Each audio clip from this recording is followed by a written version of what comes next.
कि लोग बोलते हैं मैं सब कुछ कर रहा हूँ, मतलब बहुत हार्ड वर्क करते हैं, फिर भी उनके जीवन में मैनिफेस्टेशन सही काम नहीं करता, तो उसके पीछे की क्या वजह होती एक इंसान सिर्फ वहीं तक पहुंच सकता है जहां तक वो सोच सकता है, और सबसे अच्छी खूबसूरती भी ये है कि एक इंसान वहां तक पहुंच सकता है जहां तक वो सोच सकता है। Standing on Marine Drive and he said, you know, one day I'm going to rule this city.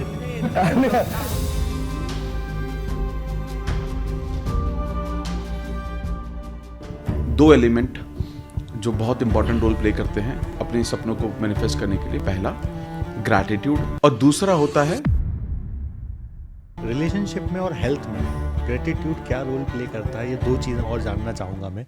Partner हमें वैल्यू नहीं कर रहा है, पार्टनर हमें पूछ नहीं रहा है। इसका मतलब क्या है कि इसका मतलब ये कि हमारे जीवन में जो लोग कंट्रीब्यूट करते हैं वो हमसे थोड़ा सा अप्रिसिएशन चाहते हैं, थैंक यू चाहते हैं। अगर आपके पास ग्रैटिट्यूड नहीं है ना, आपसे वो भी ले लिया जाएगा जो आपके पास है। लेकिन अगर आपके पास ग्रैटिट्यूड है तो जो भी कुछ है आपके पास उसके लिए ग्रैटिट्यूड है तो आपको उसी का कई गुना भगवान देता ही रहेगा, देता ही रहेगा, देता रहेगा। अगर जीवन में निरंतर आगे बढ़ना है तो उसका एक सबसे बड़ा जो सीक्रेट है वह नमस्कार दोस्तों, एक और बहुत लाजवाब पॉडकास्ट लेके आपके लिए आया हूं। और आज के पॉडकास्ट में हमारे मेहमान हैं मेरे बड़े भाई और मेरे बहुत अच्छे दोस्त अमित जी, जिन्होंने अब तक सैकड़ों हज़ारों बुकों को पढ़ के आप लोगों के लिए बुक की समरीज बनाई, बुक के ऊपर जानकारी दी। और मुझे लगता है जितने लोगों को मैं 1 to 1 जानता हूं, उन लोगों में यदि सबसे ज़्यादा नॉलेज किसी को है तो वो है अमित भाई। तो आज के पॉडकास्ट में हम जानेंगे मैनिफेस्टेशन के बारे में। आज के पॉडकास्ट में हम जानेंगे कैसे ग्रेटिट्यूड हेल्प करता है मैनिफेस्टेशन करने में। और आज के पॉडकास्ट में हम जानेंगे कि अब तक यदि आप लॉ ऑफ अट्रैक्शन से कोई फ़ायदा नहीं ले पाए तो क्यों नहीं ले पाए। तो चलिए शुरू करते हैं। अमित भैया, आपका बहुत बहुत स्वागत है। थैंक यू सो मच भाई, थैंक यू सो मच मुझे अपने पॉडकास्ट पे बुलाने के लिए, thank you so much. Amit ji, सबसे पहले तो मेरा सवाल ये रहेगा, इतनी सारी बुक पढ़ने का क्रेज़ या शौक या हैबिट कैसे बनाई आपने? देखिए, मैं तो कभी स्कूल कॉलेजेस में तो पढ़े नहीं हम लोग, लेकिन हमेशा से जब भी जिस सर्कल में मैं रहा, वो कहते हैं ना कि you are the average of 5 people you spend your time with. तो हमेशा से वो समझ में आता था, और मैं जिनके आसपास रहता वो बहुत किताबें पढ़ते थे। तो मेरे मेंटोर जिनसे मैं सीखता था वो हमेशा बोलते किताबें पढ़ा करो यार किताब। अब हमने कहा था कि यार स्कूल कॉलेज में हम पढ़े नहीं, अब क्या किताबें पढ़ेंगे। और हमें सेल्फ हेल्प का ज़्यादा कॉन्सेप्ट समझ में आता नहीं था उस वक्त। जॉब भी कर रहे थे, ठीक ही चल रही थी, सब कुछ ठीक ठाक चल रहा था। लेकिन एक दौर ऐसा आया जब समझ में आया कि यार बहुत सारी चीज़ों के बारे में जानकारी नहीं लग रही। फिर और ऑब्वियसली पुश था, किताब पढ़ो किताब पढ़ो किताब पढ़ो। तो मैंने किताब उठाई जिसका नाम है the magic of thinking big. और जब मैंने वो और उठाई क्या, मतलब 6-8 महीने से अलमारी में पड़ी हुई थी, वो कभी पढ़ी नहीं। तो जब एक बार उठा के मैंने उसको पढ़ना शुरू किया, मैंने इसका एक चैप्टर पढ़ा, और जैसे मैंने पहला चैप्टर पढ़ा मैंने कहा यार तो सही बात कर रहा है यार। और बड़ा लॉजिकल और ऐसा समझ में आया कि बहुत सारे पर्सपेक्टिव ऐसे मिल रहे हैं उससे जो पहले आइडिया नहीं था बहुत ज़्यादा। तो कुछ नया समझ में आ रहा था, कुछ नया सीखने को मिल रहा था। और जब मैंने धीरे धीरे उस किताब को पढ़ना शुरू किया, मतलब आई थिंक पहली किताब को फिनिश करने में मैंने 2-3 महीने लगाए। जब 2-3 महीने लगे उस किताब को फिनिश करने में, by the end of it मुझे समझ में आ गया, आई थिंक जो अगर जीवन में निरंतर अगर आगे बढ़ना है तो उसका एक सबसे बड़ा जो सीक्रेट है, या सबसे बड़ा सीक्रेट और सबसे बड़ा शॉर्टकट जो है वह है किताबें पढ़ो। फिर मैंने किताबें शुरू की, एक महीने में ख़त्म करना शुरू किया। कोई किताब पढ़ता 1 महीने में ख़त्म कर लेता, एंड धीरे धीरे स्पीड बढ़ती गई। फिर we started with book summary channel. अब बुक समरी चैनल हमने स्टार्ट किया रीडर बुक्स क्लब, बस आप समझ लीजिए कि कल ही उसको 7 साल कंप्लीट हुए हैं, ठीक है। तो वो शुरू किया ना, तो वहाँ से अब वो भी होगा, ऑब्लिगेशन भी हो गया, आप पढ़नी है, समरी डालनी है हर हफ्ते, पढ़नी समरी डाल रही है। मैंने कहा हफ्ते में कैसे पढ़ेंगे। अब फिर क्या शुरू किया, अब दिन रात पढ़ने लगे किताबें, दिन रात खुद ही पढ़ते थे, खुद ही अंडरलाइन कर रहे हैं, खुद ही समराइज कर रहे हैं, खुद ही टाइप कर रहे हैं, खुद ही स्क्रिप्ट बना रहे हैं, सब कुछ खुद ही करते थे शुरू में तो। और वहाँ से मुझे लगता है कि वो किताबों का क्रेज शुरू हुआ, और अब ऐसी आदत बन चुकी है कि किताबों के बिना जीवन है नहीं, ऐसा लगता है। बहुत बढ़िया अमित जी, मैंने खुद आपकी बहुत बड़ी ग्रोथ, ज़ीरो से ग्रोथ होते हुए देखा है। और I am big fan of your hard work also. मतलब जितने लोगों को मैं जानता हूँ पर्सनली, उनमें कुछ ही ऐसे चुनिंदा लोग हैं जो उतनी ही हार्ड वर्क भी कर रहे हैं, उतना ही स्मार्ट वर्क भी कर रहे हैं, और उतना ही टाइम को यूटिलाइजेशन जो करते हैं, टाइम मैनेजमेंट भी आपका बहुत ऑसम है। अमित भैया, बहुत सारे लोग आपसे मैनिफेस्टेशन के बारे में बात करते हैं, आप बहुत सारे लोगों के मैनिफेस्टेशन पे पॉडकास्ट कर चुके हैं। तो लॉ ऑफ अट्रैक्शन एकदम सिंपल भाषा में क्या होता है वो हम समझना चाहते हैं। देखिए, लॉ ऑफ अट्रैक्शन का जो सिद्धांत है, ये एक ऐसा लॉ है जो बार बार हमें यही बताता है कि आप जीवन में जो चाहते हो वो नहीं मिलता आपको, आप जीवन में जो बन जाते हो वो मिलता है आपको। और ये मैंने हमेशा, मेरे को बार बार रिमाइंडर मिलता रहा, इतने सारे गेस्ट से आज तक मिले हम लोग, तो मैं खुद बहुत सारे पॉडकास्ट पे गया आज तक, बहुत सारी किताबें भी पढ़ी, और हर कोई बार बार यही बोल रहा था कि एक सबसे इंपॉर्टेंट चीज़ होती है आइडेंटिटी, आपकी पहचान, आपकी आइडेंटिटी क्या है। बहुत सारे लोग जीवन में वो अट्रैक्ट करते हैं जो उनकी आइडेंटिटी होती है, जो उनकी पहचान होती है। लोग जब मैनिफेस्टेशन के बारे में जान भी लेते हैं और अपना जीवन बदल नहीं पाते, वो इसका कारण ये होता है कि वो अपनी आइडेंटिटी नहीं बदल पाते, वो अपनी पहचान नहीं बदल पाते। पहचान का मतलब क्या है, आइडेंटिटी का मतलब क्या है, कि कोई भी इंसान जब आज ये सोचता है कि मैं अपने जीवन को बदलना चाहता हूँ, तो वो इंसान ने सोच तो लिया कि मैं बदलना चाह रहा हूँ, लेकिन उसने अपनी आइडेंटिटी को बदला ही नहीं, उस नए रूप, उसे नया रूप दिया ही नहीं। और जो जिस रूप में आप हो ना, वही आपको मिलने वाला है। तो अगर आपको भगवान चाहिए ना, तो भगवान बनना पड़ता है। अगर आपको पैसा चाहिए तो पैसा बनना पड़ेगा आपको, पर you need to become that magnet जो उसको अट्रैक्ट कर सकता है, जो आपके पास लेकर आएगा। हम हमेशा कहा है कि हम सब के अंदर भगवान के अंश होते हैं, है ना, हम भगवान के अंश हैं, हमारे अंदर ही भगवान होता है। हर किसी ने सुना है, लेकिन हम भी फिर भी बाहर ढूंढते हैं भगवान को। मैं एक बात को हमेशा बोलता हूँ कि the magic is in you. जो मैजिक है वो सब हर इंसान के अंदर ही है। सिर्फ प्रॉब्लम ये है कि लोगों को ये पता नहीं है। तो एक बहुत अच्छी कहानी थी कि सब बहुत बड़े बड़े जो भगवान है वो सारे आपस में बैठे हुए थे, तो उन्होंने कहा कि यार सबसे बड़ा सीक्रेट क्या है, जो सबसे बड़ा जो सीक्रेट एक आदमी को सफलता के लिए चाहिए, जिससे वो दुनिया को बना सकता है, बिगाड़ सकता है, सब कुछ कर सकता है, वो सीक्रेट तो बहुत बड़ा है वो, और लेकिन उस सीक्रेट को छुपाएगा, क्योंकि अगर वो सबको मिल गया सीक्रेट, तो उस पावर का पॉजिटिव भी यूज़ होगा और नेगेटिव भी लोग यूज़ कर सकते हैं। तो किसी ने बोला आसमान में छुपा दो, तो कह रहे यार आसमान में तो छुपा नहीं सकते, लोग तो मार्स पहुंच जाएंगे। तो फिर कह रहे हैं आप जब समुद्र के तल में आप कर दो, तो कह नहीं समुद्र तल में भी पहुंच जाएंगे। पहाड़ों में कर दो, यार पहाड़ों में भी लोग पहुंच जाते हैं, तो आप छुपाएगा। तो फिर सबसे स्मार्ट जो भगवान थे, महादेव ने बोला कि सबसे सुंदर जो जगह है जहाँ इंसान कभी नहीं देखेगा, वो है उसके अंदर, सबके अंदर ही छुपा दो, क्योंकि वो एक इंसान की आदत क्या है, वो सब कुछ बाहर देखता है, अंदर कभी झांक कर देखता ही नहीं है। इसलिए आज आप देखोगे जितने भी बड़े बड़े गुरुज हैं जो स्पिरिचुअलिटी के बारे में बात करें, भगवान के बारे में बात करें, हर कोई एक ही कॉमन बात कर रहा है, खुद को जानो, खुद से मिलो। कुछ बाहर की बात ही नहीं हो रही है। मतलब आपके वो कहते हैं कि अंदर बदलाव से आप मटेरियलिस्टिक वर्ल्ड में भी सब कुछ जीत लोगे, लेकिन अंदर चाहिए वो सब कुछ है अंदर ही। और मैं बार बार लोगों को ये समझाने की कोशिश करता हूँ कि मैनिफेस्टेशन जो है, लॉ ऑफ अट्रैक्शन जो है, ये कुछ रॉकेट साइंस नहीं है। ये आपका वो इंटरनल चेंज है, अंदर का वो अंदरूनी वो बदलाव है जो आप लेकर आते हो, और आप वो इंसान बनते हो जो अट्रैक्ट नहीं करता है, जो आप वो इंसान बनते हो जो मैग्नेट बन जाता है, जिसके पास खुद ही आता है सब कुछ, एफर्टलेस आता है। जब मैंने अपनी जर्नी ऑलमोस्ट 16 साल पहले मैनिफेस्टेशन पे शुरू की, मुझे ऑलमोस्ट 19 साल हो गए काम करते करते। 16 साल पहले जब मुझे पहले पता चला, तो मैं बहुत कुछ लिखता था, अफर्मेशन लिख रहा हूँ आधा घंटा, ग्रैटिट्यूड प्रैक्टिस कर रहा हूँ, वाटर टेक्निक, बहुत सारी एक्सरसाइजेज मैं करता था। लेकिन मैं सच बताऊँ आपको कि आज मेरे को वो सब कुछ करने की जरूरत नहीं पड़ती। कुछ चीज़ें मैं अभी भी करता हूँ डेलिबरेटली, लेकिन सब कुछ नहीं करना पड़ता, बिकॉज आज हमारी एनर्जी उस एक ऐसे स्टेट पर है जहां पर खुद ही सब कुछ अपने आप आ जाता है।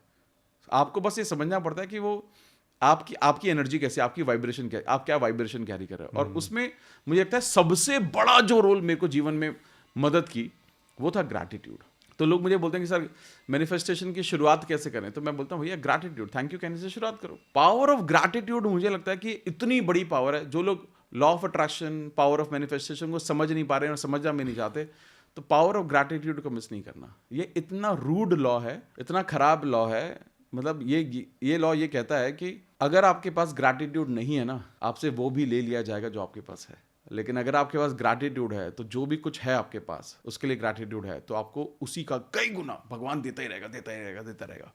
तो ग्रैटिट्यूड का मतलब यही है कि जो है उसके लिए थैंकफुल होना, अंदर से महसूस करना कि यार this has change my life. क्योंकि भगवान तो बार बार एक इनविजिबल कैमरा से हमें बार बार ये देख रहा है कि जो इसको दिया खुश है क्या, जो इसको दिया उससे खुश नहीं है, तो यानी कि इसको वो चीज और नहीं चाहिए, वो नहीं देता हूं, कुछ और दूंगा अब मैं। तो अगर आपके पास थोड़े पैसे, आप उससे खुश नहीं हो, आप उसके लिए थैंकफुल महसूस नहीं करते, तो भगवान को लगता है इसको पैसा नहीं चाहिए, इसको शायद कुछ और चाहिए हो सकता है, तो पैसा पैसा जो होता है वो भी ले लेता है। तो ये रूल बड़ा खराब लगता है, वाह। लेकिन सबसे बड़ा सच यही है। तो मेरे हिसाब से मैनिफेस्टेशन इज ऑल अबाउट आप वो ऊर्जा बन जाओ, आप वो एनर्जी बन जाओ जिसके बाद सब कुछ अपने आप ही आ जाता है। वही मैनिफेस्टेशन। मतलब मैनिफेस्टेशन यदि हम संपूर्ण ग्रेटिट्यूड, संपूर्ण समर्पण से नहीं कर रहे हैं तो वो पूरा नहीं होता है। नहीं होगा। मतलब gratitude plays very important very very important manifestation. Sir इसको थोड़ा सा और डिटेल में समझाइए। हम जीवन में, मैं एग्जांपल लेता हूँ रिलेशनशिप का। एक कोई भी जब किसी को कभी भी प्यार होता है किसी के साथ भी, तो पहले जब प्यार होता है तो हम उसके पीछे घूमते हैं। हम 24 घंटे उसके साथ रहना चाहते हैं, 24 घंटे फोन पे रहते हैं, फोन पे बात करते करते सो जाना चाहते हैं। और दिल में कैसी फीलिंग होती है? आप पहली बार अपने पार्टनर को अपने घर में इंट्रोड्यूस करते हो तो क्या करते हो? सर शहनशाह ये, पापा जी मम्मी जी ये शहनशाह है, ये दुनिया जीत लेगा मेरे लिए, ये कर दे। आप क्या कर रहे हो? आप उसके बारे में बढ़ाई करते हो। अक्सर सच ही बोलते हो, लेकिन थोड़ा सा अच्छे से, एक अलग एनर्जी के साथ, ताकि वहां पर हाँ हो। यानी कि उससे आपके उस भाव से ही समझ में आता है कि आप उस इंसान के लिए कृतज्ञ हैं। आपको लगता है कि यार वो आप इंसान आपके जीवन में ब्लेसिंग है। लेकिन धीरे धीरे क्या होता है, जब वो इंसान आपके जीवन में आ जाता है तो आपको ये महसूस होने लगता है कि ये इंसान तो मेरे पास अब ऑलरेडी है, अब तो मुझे अब मैं इसके लिए इतना जरूरी क्यों है?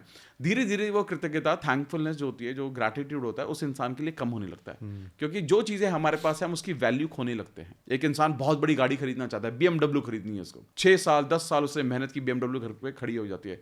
1 महीने बाद वही एनर्जी आपकी उस BMW के लिए? Answer is no. तो क्योंकि एक इंसान की ह्यूमन टेंडेंसी क्या है, जो उसको दे दिया जाता है उसकी वैल्यू खत्म हो जाती है। और क्योंकि इंसान भागता बहुत है, इंसान का काम क्या है? एक गोल अचीव, आप छोड़ो, अब इसको करो साइड, अब आगे बढ़ो। लेकिन इसको करो जो साइड है ना, उसको बोलते हैं तौहीन करना। मतलब जो भगवान ने दिया उसकी आप वैल्यू नहीं कर रहे हो। और मैं किसी पॉडकास्ट में था, वहां पर बहुत अच्छी बात मैंने एक देखी कि मतलब ये कुछ इस तरीके से है कि ग्रैटिट्यूड का जो पावर है ना, मतलब ये ऐसा, जैसे मान लो फॉर एग्जांपल किसी ने बोला कि यार मुझे ना एक बड़ी गाड़ी चाहिए, फॉर्च्यूनर चाहिए मुझे। फॉर्च्यूनर, ठीक है, तो फॉर्च्यूनर में तो अब नॉर्थ इंडिया में तो फॉर्च्यूनर का तो क्रेज ही अलग है, भौकाल ठीक है। फॉर्च्यूनर चाहिए, फॉर्च्यूनर तो मिलेगी ये दहेज में, ठीक है, ये भी तो यहाँ पर है ना। तो आई डोंट नो मुझे बोलना चाहिए नहीं बोलना चाहिए, बट ये है ऐसा, ठीक है।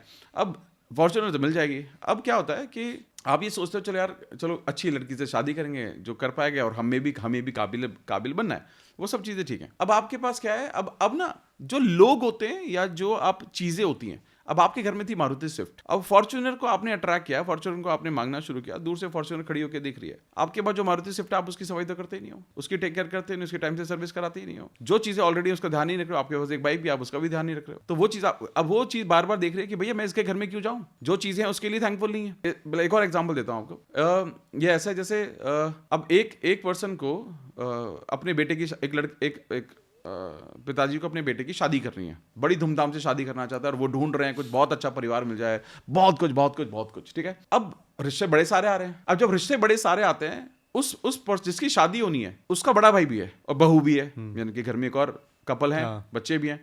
जो भी बाहर से देखने वाले आते हैं, सबसे पहले क्या देखते हैं कि पहली बहू अच्छे से रह रही या नहीं रह रही। देखो आपने बोला मेरे एकदम कितनी इंपॉर्टेंट बात है ये। वो बार बार घर में सारी इंक्वायरी करते हैं कि यार ये बड़ी बहू से खुश रहती है क्या, कुछ इनके आपस में कुछ क्लेश तो नहीं है, इशू तो नहीं है। वो बॉडी लैंग्वेज ऑब्जर्व करते हैं, वो कितने प्रेजेंटेशन से सर्विंग कर रही है वो ध्यान देते हैं। और लोग आजकल इंक्वायरी बहुत कराते हैं कि भैया, क्योंकि कनेक्टेड ही लोग होते हैं, कहीं ना कहीं इंक्वायरी करवा रहे हैं, किसी को भेज रहे हैं, यहाँ पर वो कराओ, इनके इस घर का एड्रेस देके ये आप चेक करवाओ, ये सब करते हैं। देखते हैं कि पहले का क्या है। तो जो इंसान पहले किसी को नहीं संभाल पाया, उसको एक अच्छा परिवार कैसे मिलेगा? अब यही बेचारा लगा हुआ है, मिल नहीं रहा है, उम्र हो जाएगी, उसके बाद कहेंगे चलो जो मर्जी आ जाए। जीवन में हर चीज ऐसे ही चल रही है, चाहे वो कोई रिश्ता हो, चाहे वो चीजें हो, कुछ भी हो। आप अगर किसी भी चीज के लिए कृतज्ञ नहीं है तो वो आपके पास अबंडेंस की कमी हमेशा ही रहेगी। मैं आपको एक बहुत छोटा सा एक और एग्जांपल देता हूँ। आप अचानक से आपका मन हुआ, आप रास्ते में आप जा रहे हो, बार बार आपको वो दिख रहा है, एक बढ़िया सा फोन आया है, आईफोन का नया मॉडल, और आपका मन हुआ यार ये तो लेना है, यार ये तो लेना है। जितने भी लोग पॉडकास्ट देख रहे हैं कमेंट करके जरूर बताना मुझे इसमें। अचानक से आपका जो एग्जिस्टिंग फोन है वो गिरने लगेगा, हाथों से गिरने लग रहा है। कोई बढ़िया सी बाइक आई मार्केट में और आपकी बाइक पंचर होने लगती है, आपका मन होता है गाड़ी चेंज कर दूंगा, आपकी एग्जिस्टिंग गाड़ी दिक्कत करने लगती है। अब ये समझने वाली बात है कि ये क्या हो रहा है, मतलब ये हो क्या रहा है। मतलब इसका मतलब ये कि कोई भी, हमें तो आज तक तो हम साइंस हमें क्या समझाती आई, साइंस हमें यही समझाती आई कि ये आदमी, इंसान, जानवर, ये सब लिविंग है, बाकी सब नॉन लिविंग है। लेकिन अगर मैं इसको और डिटेल में जाकर और डिटेल में इसको देखूं तो मुझे वाइब्रेट होते हुए एलिमेंट दिखाई देंगे जो वाइब्रेट हो रहे हैं। यानी कि कुछ भी चीज ऐसी नहीं है जो निर्जीव है, हर चीज में जान है, हर चीज में यानी कि एनर्जी है। अगर किसी भी चीज में अगर एनर्जी है, यानी कि वो सुन रही है, वो समझ रही है, हमारी एनर्जी के अकॉर्डिंग रिस्पॉन्ड कर रही है, और मेरे जो फीलिंग है, एनर्जी है, या जो जैसा मैं महसूस कर रहा हूं उसके अकॉर्डिंग ये सारी चीजें जो आसपास की चीजें हैं ये सब मेरे अकॉर्डिंग बिहेव करने वाली है। अचानक से आप किसी चीज की तारीफ करते हो घर में, यार कितना अच्छा मोमेंट हो यार, क्या बढ़िया लग रहा है, अचानक से अगले दिन वो सफाई करते हुए गिर जाता है।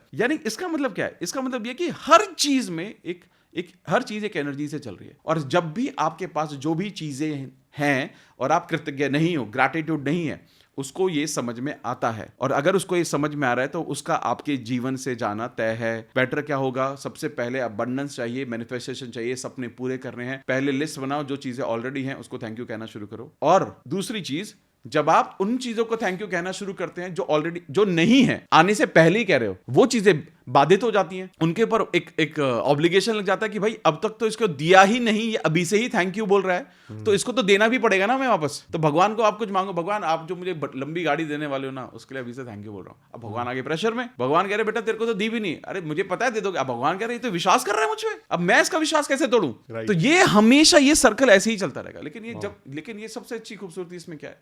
ये सब मैकेनिक्स कम, दिल ज्यादा होना चाहिए इन सब चीजों में। मतलब केवल शब्दों में थैंक यू बोलने से नहीं, हाँ, उसका महसूस भाव भी होना चाहिए। इसको भी सर थोड़ा सा डिटेल में समझें। अब क्या होता है, जैसे फॉर एग्जांपल मैं अभी बाहर से आया, तो आपने मुझे कहा जब से आप नए ऑफिस में शिफ्ट हुए तो आप थोड़े से हैंडसम हो गए यार, थोड़ा पेट कम हो गया, आप अच्छे लग रहे हो आप, है ना। अब सोचो, आपने मेरे को ये बयान तो कर दिया, अगर गलती से आपके मन में कुछ और चल रहा होता, जैसे आपने मन में चल रहा है कि अरे यार अब तो भाई मतलब इतना भी नहीं हुआ है, थोड़ा और की तो जरूरत है ही। अब सोचो भगवान को क्या सुनना चाहिए? असली बात क्या है फिर? आपने जो वर्ड से बोला या जो अंदर चल रहा था, जो अंदर चल रहा था वो ही सबसे बड़ा सच है। तो एक्चुअली में क्या होता है, जब आप सिर्फ वर्ड्स बोलते हो, अगर वर्ड्स में वो फीलिंग नहीं है, वो इमोशन नहीं है, और वो आपके, it is not parallel to what you are feeling inside, then it is not a real feeling. वो असली फीलिंग नहीं है, क्योंकि आपके भाव ही हर मैनिफेस्टेशन की जड़ होते हैं। लोगों को थैंक यू बोलना कितना आसान है कि थैंक यू यार, चल थैंक यू यार, ओके बहुत बढ़िया। अब ये क्या फीलिंग है? मतलब अगर मैं किसी रेस्टोरेंट में बैठा हूँ और उसको मैं बोल दिया हाँ भाई थैंक यू यार, चल रख दे खाना यहाँ पर, और लेकिन दूसरा बोला थैंक यू यार, बड़ा गरम गरम खाना खिला रहा है, आपका बड़ा अच्छा खाना है यार, सोचो उसके चेहरे पे मुस्कुराहट आएगी कि नहीं आएगी? तो ये आप किस तरीके से बोलते हो और किस भाव से बोल रहे हो ना, ये बहुत इंपॉर्टेंट है। क्योंकि जब भी आप किसी बिना भाव के कुछ भी एक्सप्रेस करने की कोशिश करोगे, मैं तो हमेशा एक बात को बोलता हूँ कि जिस चीज को आप महसूस नहीं कर सकते उस चीज को आप मैनिफेस्ट नहीं कर सकते, चाहे आप कुछ भी कर लो। और मुझे लगता है जिससे आप वो बोल रहे हो, आज छोटा सा बच्चा भी, यदि कोई 10 साल का बच्चा भी है, 8 साल का बच्चा है, आप जब उससे बात करते हो ना तो वो आपके भाव पढ़ लेता है। मतलब यदि आप उसकी तारीफ कर रहे हो तो वो अंदर ही अंदर ये बोलता है पक्का कुछ काम होगा मेरे से, इसलिए मेरी तारीफ कर रहे हैं। आपने नोट किया होगा, जब आप जल्दी में रहे ना, कि जल्दी सो जाए यार, काम कर रहे हैं, जल्दी सो जाए यार, सोते ही नहीं बच्चे। नहीं सोते, सही बोल रहे। वो हमारी एनर्जी समझ जाते हैं। लेकिन जब आप सोचते हो, आपका पूरा समर्पण रहता है बच्चों को कि तू सो यार आराम से, आप कहेंगे वो सेकंड में सो जाते हैं बच्चे। राइट। मैनिफेस्टेशन ऐसी है, बहुत इंपॉर्टेंट बात है। अंदर से भाव आपका जो है, अगर वो शांत भाव नहीं है आपका, वो विश्वास नहीं है इसमें, अगर आपको भागना है ना, तो फिर बड़ा डिले हो, फिर वो डिले होगा, जब बच्चा नहीं सोएगा, मैनिफेस्टेशन पूरी नहीं होगी फिर। और लोग यही सोचते हैं, लोग आज के टाइम में जो भी कुछ करना चाह रहे हैं, ग्रैटिट्यूड एक्सप्रेस करना चाह रहे हैं, उन्होंने भी इस चीज को मैकेनिक्स बना लिया, काम बना लिया, एक प्रैक्टिस बना लिया। अंदर से क्यों नहीं महसूस कर रहे? आप मैनिफेस्टेशन करना चाह रहे हो, अब ग्रैटिट्यूड, उसकी शुरुआत ग्रैटिट्यूड ही है, लेकिन मैनिफेस्टेशन करते वक्त अगर आपके मन में ये है क्या कितने दिन तक ग्रैटिट्यूड लिखूं भाई, कितनी बार थैंक यू बोलूं, अब ये इंसान तो ये इतना खराब है, मेरे साथ इतना बुरा किया, इसको थैंक यू कैसे बोल दूं? यार जिस इंसान ने तुम्हारे साथ बुरा भी किया होगा, कौन सा कह रहे हैं जाके उसको जाके लव लेटर लिखा उसमें थैंक यू बोल दो, या मुंह पे उसको मत बोलो, अंदर से बोल दो। कुछ तो सिखाया होगा। जिस इंसान ने आपके साथ बुरा किया उसने आपको मजबूत होना नहीं सिखाया क्या? 100% सिखाया। ठीक है, आपको जीवन जीना सिखाया, आपको सिखाया कि भैया किसी पे भरोसा आसानी से नहीं करना, बहुत कुछ सीखे होगे आप।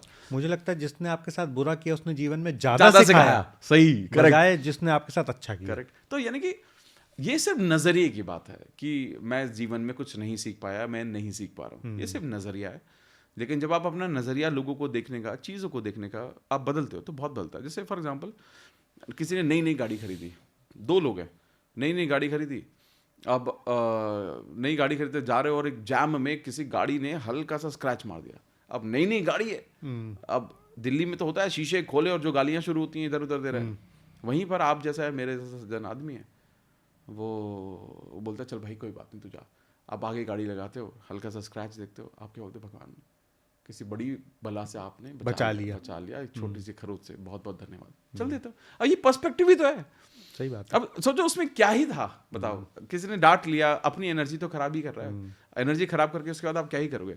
जीवन है, बहुत सारे लोगों का ऐसा ही चल रहा है।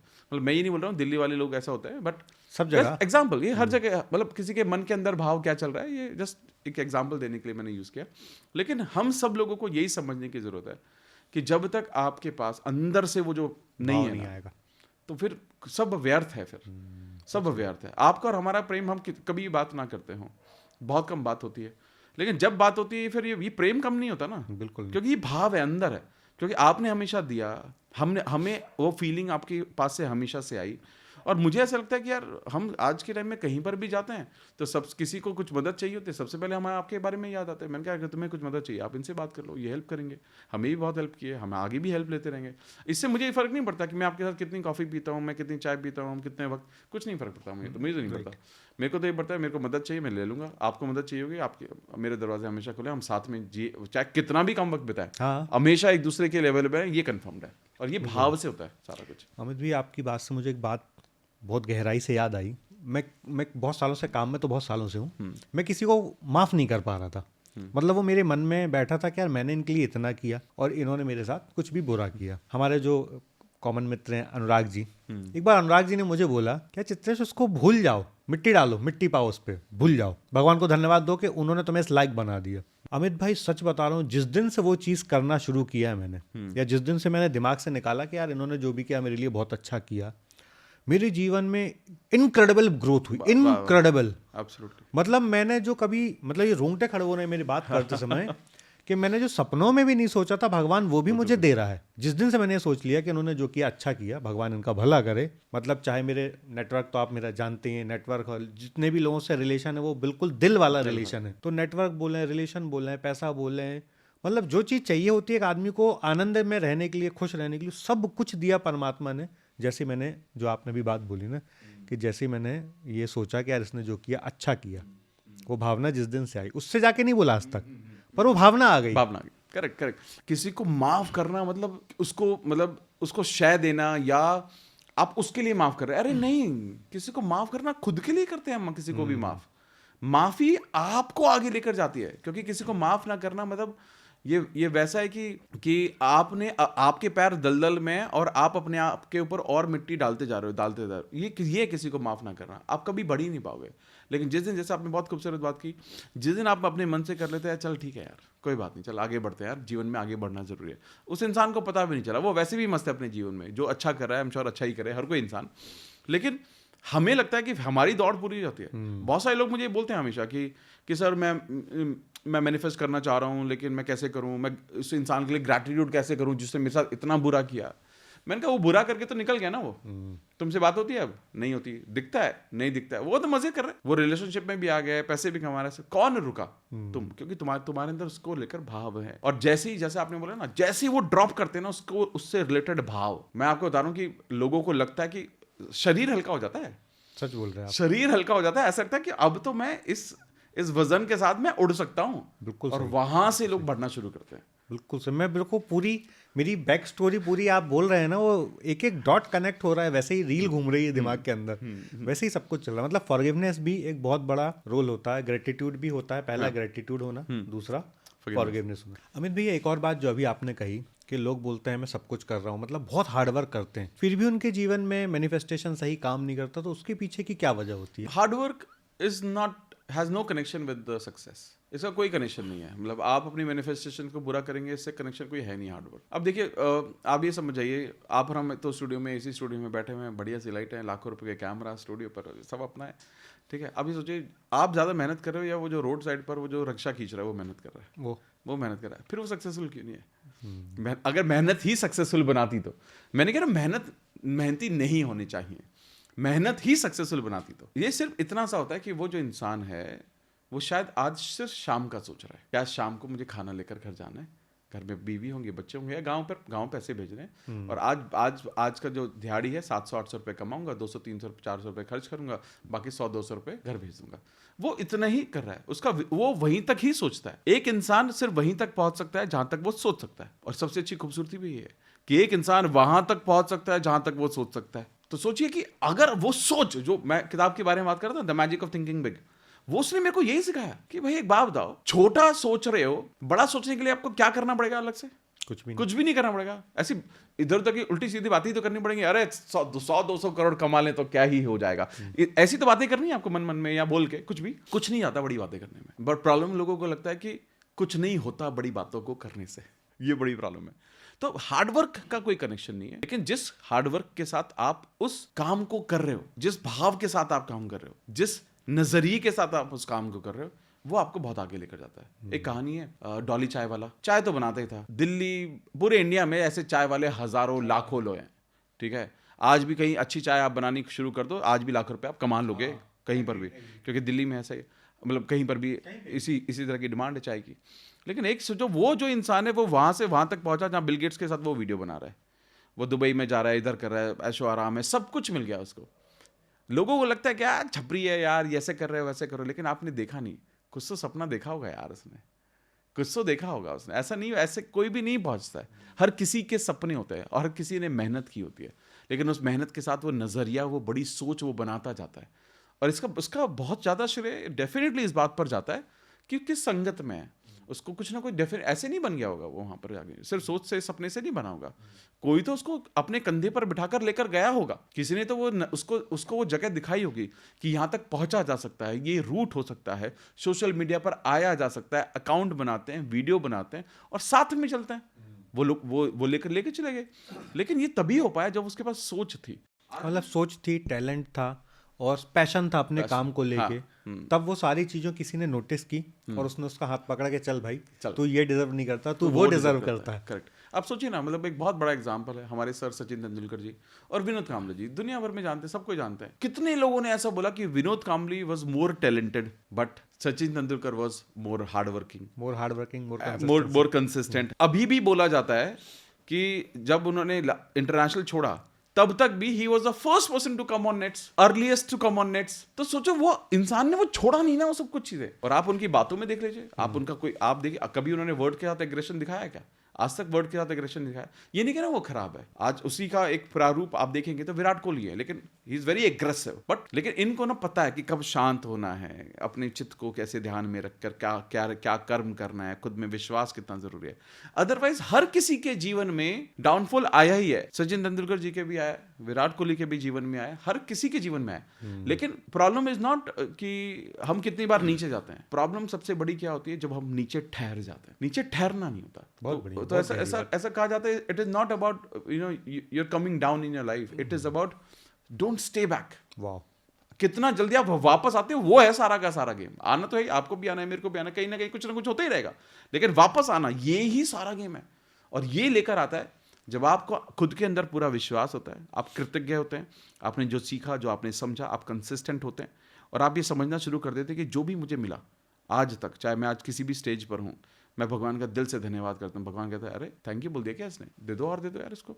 अब मैं आपको बताता हूँ कि बहुत सारे लोग बोलते हैं कि जब थैंक यू तो बोल दें, बट कई बार वो इंसान सामने नहीं होता, कई बार हम भूल जाते हैं। Every missed opportunity to express gratitude is a missed opportunity of growth. वाह, एक बार फिर से बोलो सर, बहुत गहरी लाइन है ये। Every missed opportunity of gratitude is a missed opportunity of growth. मतलब यदि आप एक भी क्षण ग्रेटिट्यूड करना छोड़ रहे हैं, वो क्षण आपकी ग्रोथ अपॉर्चुनिटी को किल कर रहा है। मतलब अगर आप किसी से मिले और आप उसे थैंक यू बोल सकते थे, आपने बिना थैंक यू बोलकर उसको आ गए, एक अपॉर्चुनिटी को दिया आपने फिर तो। वाह। और ये इतनी काम करती है, इतनी काम करती है। लोग एक्चुअली यही सोचते हैं क्या ही होगा।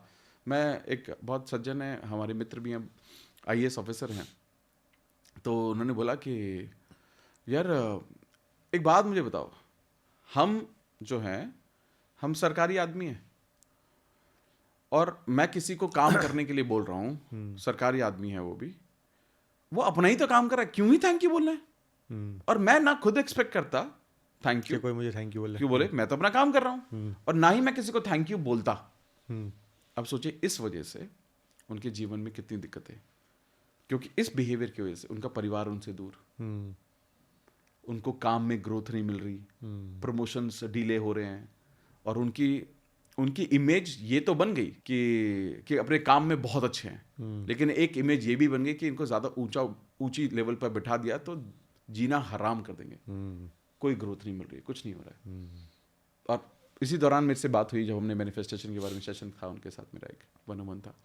जब मैं उनसे मिला, मैंने कहा सर ये हमें लगता है, आप मुझे बताओ, जब आप किसी को थैंक यू बोलते हो, उसके काम जो उसने किया हमेशा से उसके थैंक यू बोल रहे हो आप। एक रिक्शे पर बैठे आप, उसको आपने बोल दिया अरे यार बहुत बहुत मेहनत करता है यार तू पूरे दिन, आपने उसे पैसे ज़्यादा नहीं दिए, दिल से मुस्कुरा के उसको थैंक यू बोल दिया, तो उसका दिन बन गया।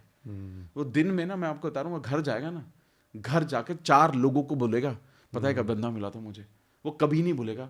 और हम सबके जीवन में ऐसे मोमेंट्स होते हैं। मतलब आप ये जो आप ढूंढो कोई पुराना बचपन में कि किसी बात के लिए तो किसी ने आपको अप्रिशिएट किया और थैंक यू बोला, जीवन भर है हमारे साथ, वो याद रहता है।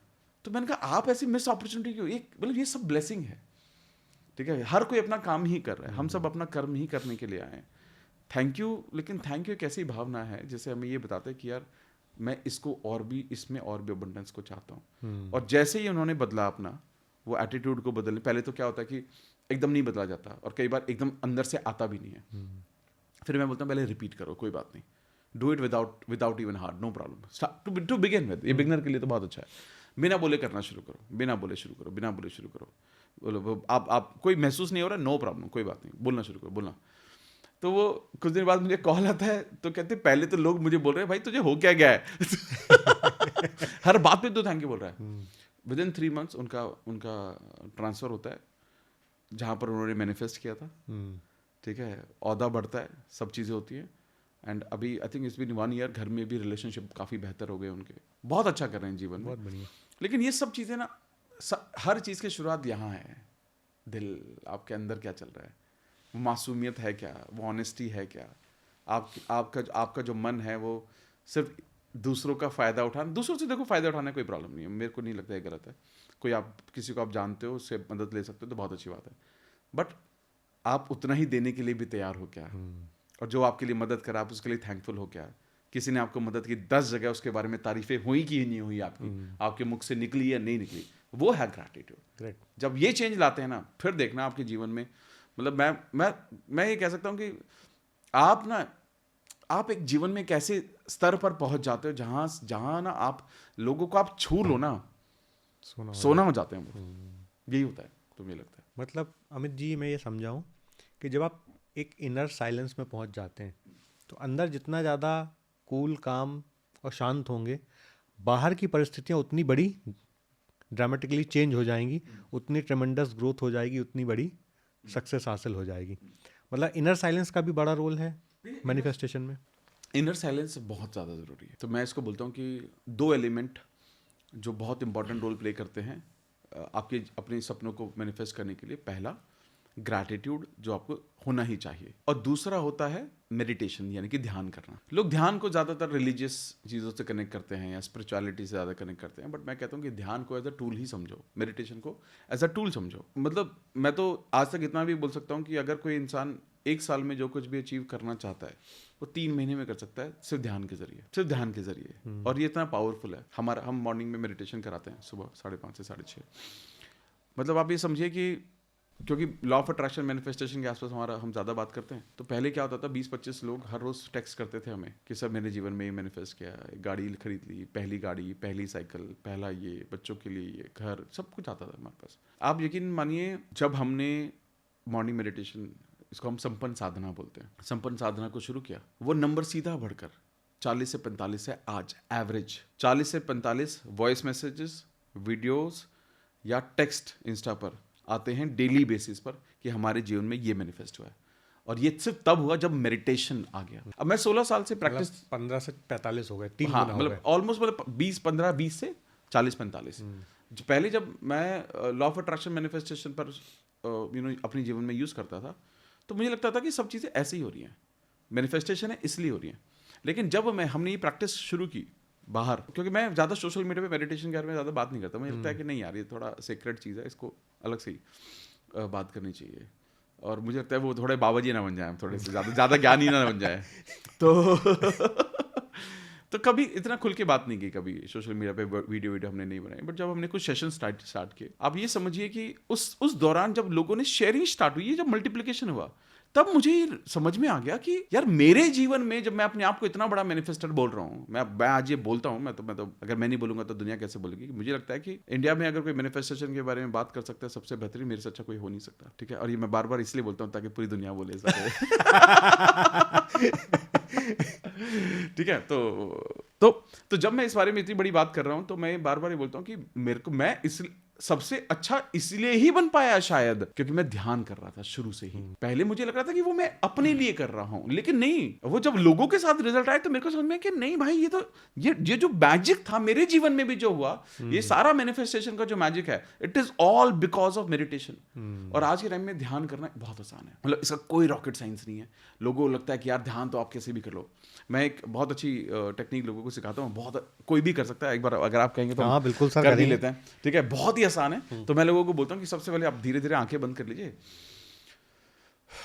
आंखें बंद करके मन शांत,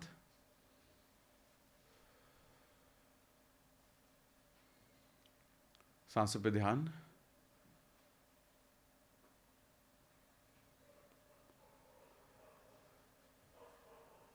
बहुत अच्छा, पूरा ध्यान सांसों पर, सांसें बिल्कुल नॉर्मल चलने दीजिए।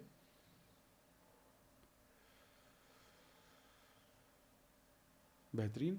ओके, अब हम करेंगे बॉक्स ब्रीदिंग। बॉक्स ब्रीदिंग में क्या होता है, हम आंखें बंद करते हैं, 5 सेकंड में सांस को अंदर भरेंगे, यानी कि धीमे धीमे सांस लेंगे, 5 सेकंड लगाएंगे, 5 सेकंड सांस को रोक कर रखेंगे, 5 सेकंड सांस को बाहर निकालेंगे, 5 सेकंड वापस से सांस को रोकेंगे। और ये साइकिल हम कम से कम 10 बार करनी चाहिए, यानी कि अगर देखा जाए तो 20 सेकंड का एक साइकिल, 10 साइकिल मतलब 200 सेकंड, इसका मतलब है करीब करीब 3 मिनट में हम एक पूरा कर सकते हैं। आंखें बंद, मन बिल्कुल शांत, और जब आप सांस अंदर लेंगे, आपका जो पेट है वो बाहर की तरफ आना चाहिए, पेट से सांस लेनी है, और जब आप सांस छोड़ते हैं तो पेट अंदर जाना चाहिए। तो शुरू करते हैं, आंखें बंद, मन शांत, सांसें अंदर लेना शुरू करें। 1 2 3 4 5, सांसों को रोकिए, 1 2 3 4 5, सांस बाहर, 1 2 3 4 5, वापस से रोकें, 1 2 3 4 5। दोनों हाथों को रब कीजिए, आंखों पर रखिए, चेहरे पर फैलाते हुए धीमे धीमे आंखें खोलेंगे, मुस्कुराते हुए चेहरे के साथ, और मुझे देखेंगे। अब ये सिर्फ एक साइकिल है, एक ही किया सर, एक में ही शांति, एक में शांति आ गई। अब ये सोचिए कोई भी 10 साइकिल कर ले इसकी। मैं कहता हूँ जितने भी इंपॉर्टेंट इंटरव्यूज में जा रहे हो, इंपॉर्टेंट मीटिंग्स में जा रहे हो, अगर आपको अपना ब्रेन रीसेट करना है, क्योंकि क्या होता है कि हम एक पल से निकलकर जब दूसरे पल में जाते हैं तो उसकी एनर्जी कैरी करते हैं, और कई बार ये ज़रूरी नहीं कि बहुत अच्छी एनर्जी हो, कई बार ये एनर्जी ऐसी भी हो सकती है जो मुझे अवॉइड करनी चाहिए। मैं घर से आ रहा हूँ, बड़ा टेंशन में हूँ, लेकिन ऑफिस में आती इंपॉर्टेंट मीटिंग है, आपको वो ड्रॉप करना पड़ेगा। तो गाड़ी पार्क की, गाड़ी में पहले 10 साइकिल कंप्लीट कर लो, 3 मिनट का काम है, लेकिन ये 3 मिनट आपके ब्रेन को ऐसा रीसेट करेंगे, आप एक फ्रेश एनर्जी के साथ, एक अलग ही अद्भुत एनर्जी के साथ आप जब किसी भी चीज़ में एंटर करते हैं तो फिर देखिएगा। तो जब हम मेडिटेट करते हैं, यहाँ से बॉक्स ब्रीदिंग से शुरू करके उस स्पेस को एम्प्टी कर लेते हैं, क्योंकि जब आप अपनी सांसों पर ध्यान दे रहे हैं, आपके दिमाग में कुछ और चल ही नहीं पाएगा। और उसके बाद जब आप अपने सपनों को विजुलाइज करना शुरू करते हैं, तो आप सीधा, वो कहते हैं कि सीधा आपके सबकॉन्शियस में जा रहा होता है। और ये प्रैक्टिस, मैं आपको बता दूं कि ये प्रैक्टिस इतनी अमेजिंग है, मतलब ये ऐसा हो ही नहीं सकता, कोई इसमें गुफअप भी नहीं कर सकता, बहुत ही आसान है। ना इसमें कोई गाइड चाहिए आपको, ना आपको गाइडेड मेडिटेशन की जरूरत है, आप अपने आप ही कभी भी बैठकर कर लो, कहीं पे भी कहीं कभी भी पर कर सकते कुछ नहीं फर्क पड़ता है बहुत बढ़िया। है ना। तो ये तो मेडिटेशन मुझे लगता है इतना इंपॉर्टेंट टूल है, जो आपने बोला साइलेंस, जो इतना इंपॉर्टेंट रूल है कि सबको करना चाहिए। मतलब आप कभी बैठो ना, कुछ ना करने के लिए बैठो।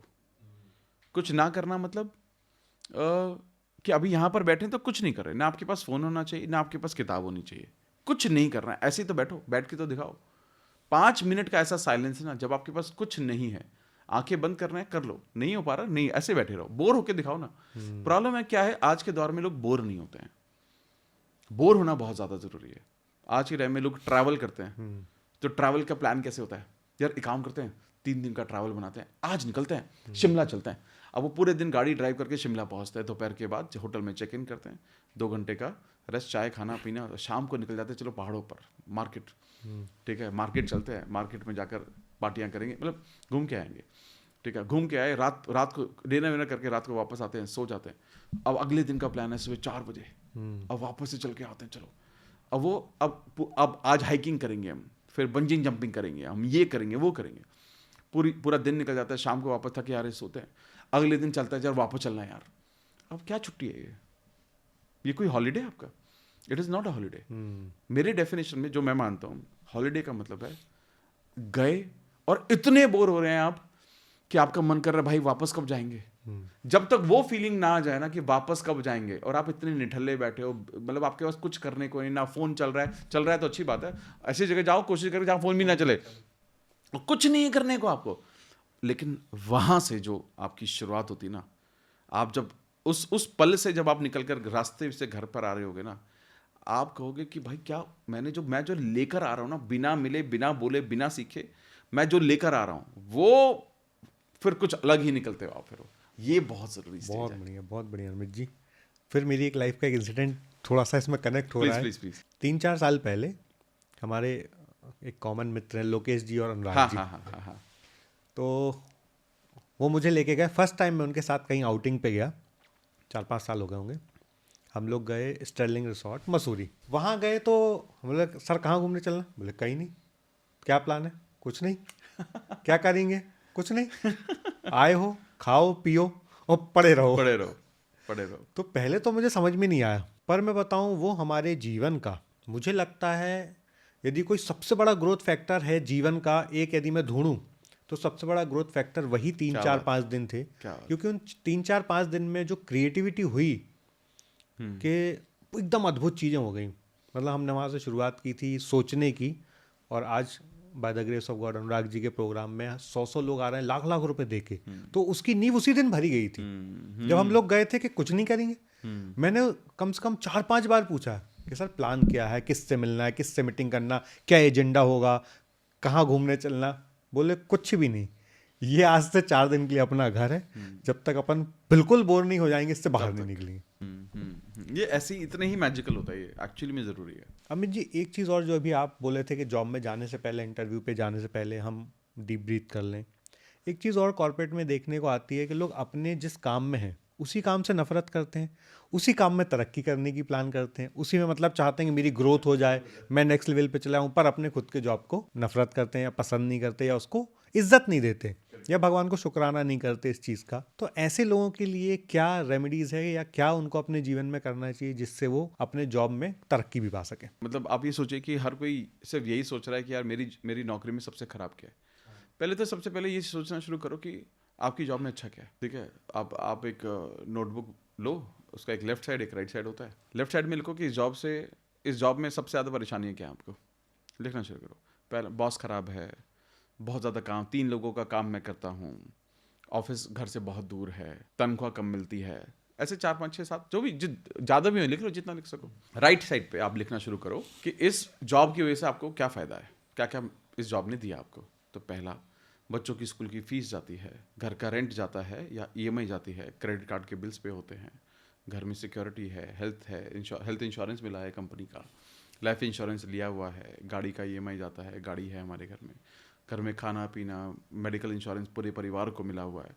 जब आप ये लिस्ट बनाने की कोशिश करोगे ना, तो आपको इतनी सारी ब्लेसिंग मिलेंगी ना जीवन में, आपको लगेगा कि भाई ये तो, मेरे को लगता है इंसान वहीं पे पलट जाएगा। फिर वहीं से सोचना शुरू करता है, अरे मैं बेकार, इतनी तो गालियां मेरे को शायद नहीं देनी चाहिए मुझे क्योंकि ये सेल्फ रियलाइजेशन है। ये आपको सेल्फ, जब तक आपको खुद रियलाइज नहीं होगा ना कि आपकी जो करंट जॉब है वो उससे ब्लेसिंग ज़्यादा है या प्रॉब्लम ज़्यादा है, तो आपको हर किसी को ये समझ आएगा शायद ब्लेसिंग ही ज़्यादा है। मैं मानता हूँ कि कॉर्पोरेट कल्चर होता है, काम होता है, थोड़ा टॉक्सिक एनवायरनमेंट डेफिनेटली हो सकता है, लेकिन आप किसी अच्छे एनवायरनमेंट में जाने के लिए अपने एग्जिस्टिंग एनवायरनमेंट को गाली नहीं दे सकते। अगर आपका सबसे, अगर किसी को भी यहाँ से वहाँ निकल कर जाना है, पहले तो बहुत लोग जा नहीं पाते, नहीं जा पाते। मैं कितने लोगों को जानता हूँ, यही 10 सालों से एक ही कंपनी में रहेंगे, बॉस को एक ही कंपनी में एक ही पद पे सैलरी बढ़ रही है, हाँ, नेचुरल इंक्रीमेंट से, बस बाकी कुछ हाँ, कि भैया मिनिमम तो इसकी इतनी बढ़नी है, और आपको अपने आप पर इतने सारे डाउट होते हैं, मैं कुछ सीख नहीं रहा, आगे जाके इंटरव्यू क्या होगा, ये सब चीज़। और मैं बहुत अच्छा स्टोरी भी मैं शेयर करूंगा आपसे। लेकिन यहाँ पर जब तक आप उस चीज़ में अबंडेंस देखने की कोशिश नहीं करोगे, आप ग्रो कैसे करोगे? मैं कहानी बताता हूँ आपको। मतलब रिसेंटली मेरे बहुत अच्छे मित्र हैं, उनके साथ ये हुआ।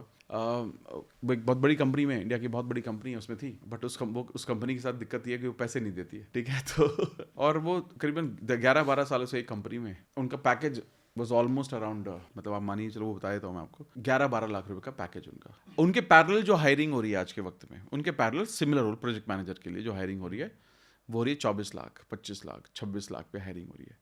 और ये ग्रो कर रहे हैं उसी रेट से, यानी कि हर साल 8%, 9%, 8%, 9% से ग्रोथ हो रही है इनकी। एग्जिस्टिंग कंपनी में से ज़्यादा आपको मिल भी नहीं सकता। एंड उनके मन में सिर्फ एक ही बात है, मेरे बॉस ऐसे हैं, ग्रोथ नहीं मिल रही है, मेरे साथ के लोग हैं, मैं 4 प्रोजेक्ट को एक साथ हैंडल कर रहा हूँ, ये जो नए नए लड़के आ रहे हैं कहाँ मुझसे ज़्यादा सैलरी, 2 ज़्यादा प्रोजेक्ट हैंडल होते ही नहीं इनसे, कर ही नहीं पाते, हर जगह मेरे को डाल देते हैं क्योंकि मैं कर पाती हूँ, फिर भी मुझे पैसे नहीं दे रहे, ये नहीं दे रहे, वो नहीं, बहुत कुछ। तो मैंने उनको बोला, मैंने कहा देखो, यू डिज़र्व मोर, हाँ I deserve, of course I deserve more. इतने साल एक कंपनी में हो गए मेरे को, 11-12 साल से एक ही कंपनी में, उससे पहले भी 4-5 साल मैंने काम किया, ये सब अभी तक इतने ही पैसे मिल रहे हैं मुझे। तो मैंने कहा एक बात मुझे बताओ कि फ़ायदे क्या हैं वहाँ के, ये बताओ। तो कह रही है कभी भी वर्क फ्रॉम होम कर लेती हूँ। मैं कहा बहुत बढ़िया यार, यानी कि बच्चे पल गए तुम्हारी नज़र में, है ना? कहते हाँ।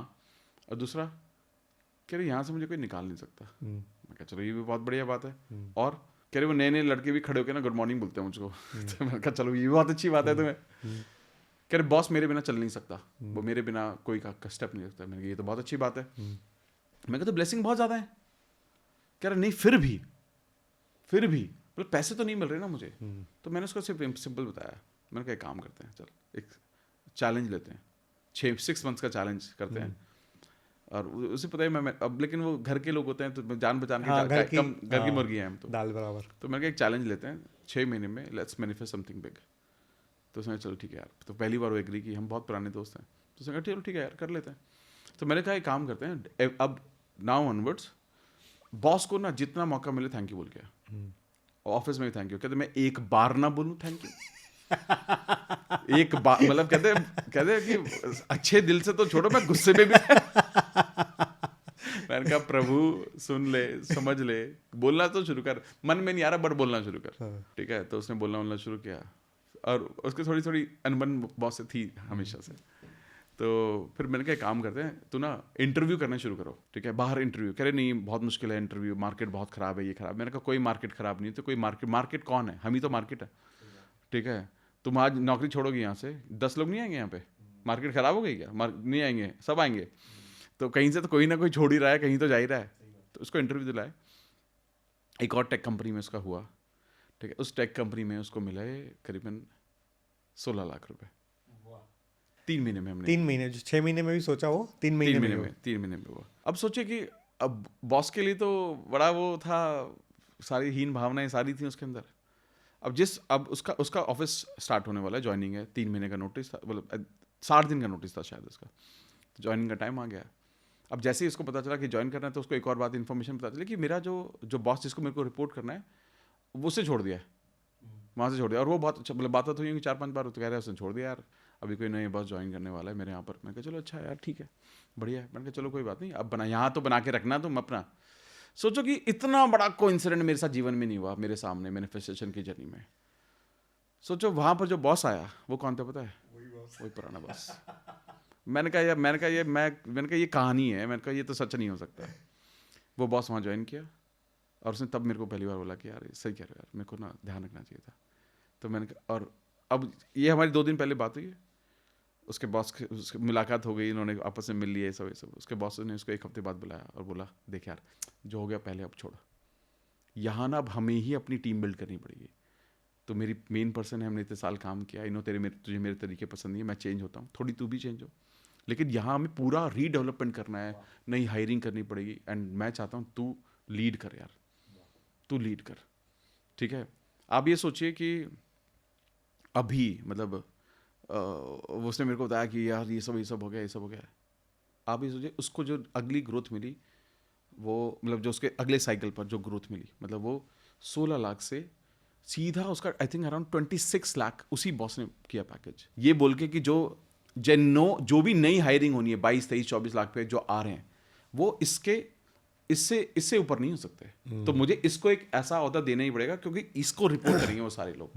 तो जो वही बॉस, वही एटमॉस्फेयर, वही थॉट प्रोसेस, जैसे सब कुछ बदला, सब कुछ कैसे बदल गया, और ये सब हुआ सिर्फ एक ही चीज से, ग्रैटिट्यूड से।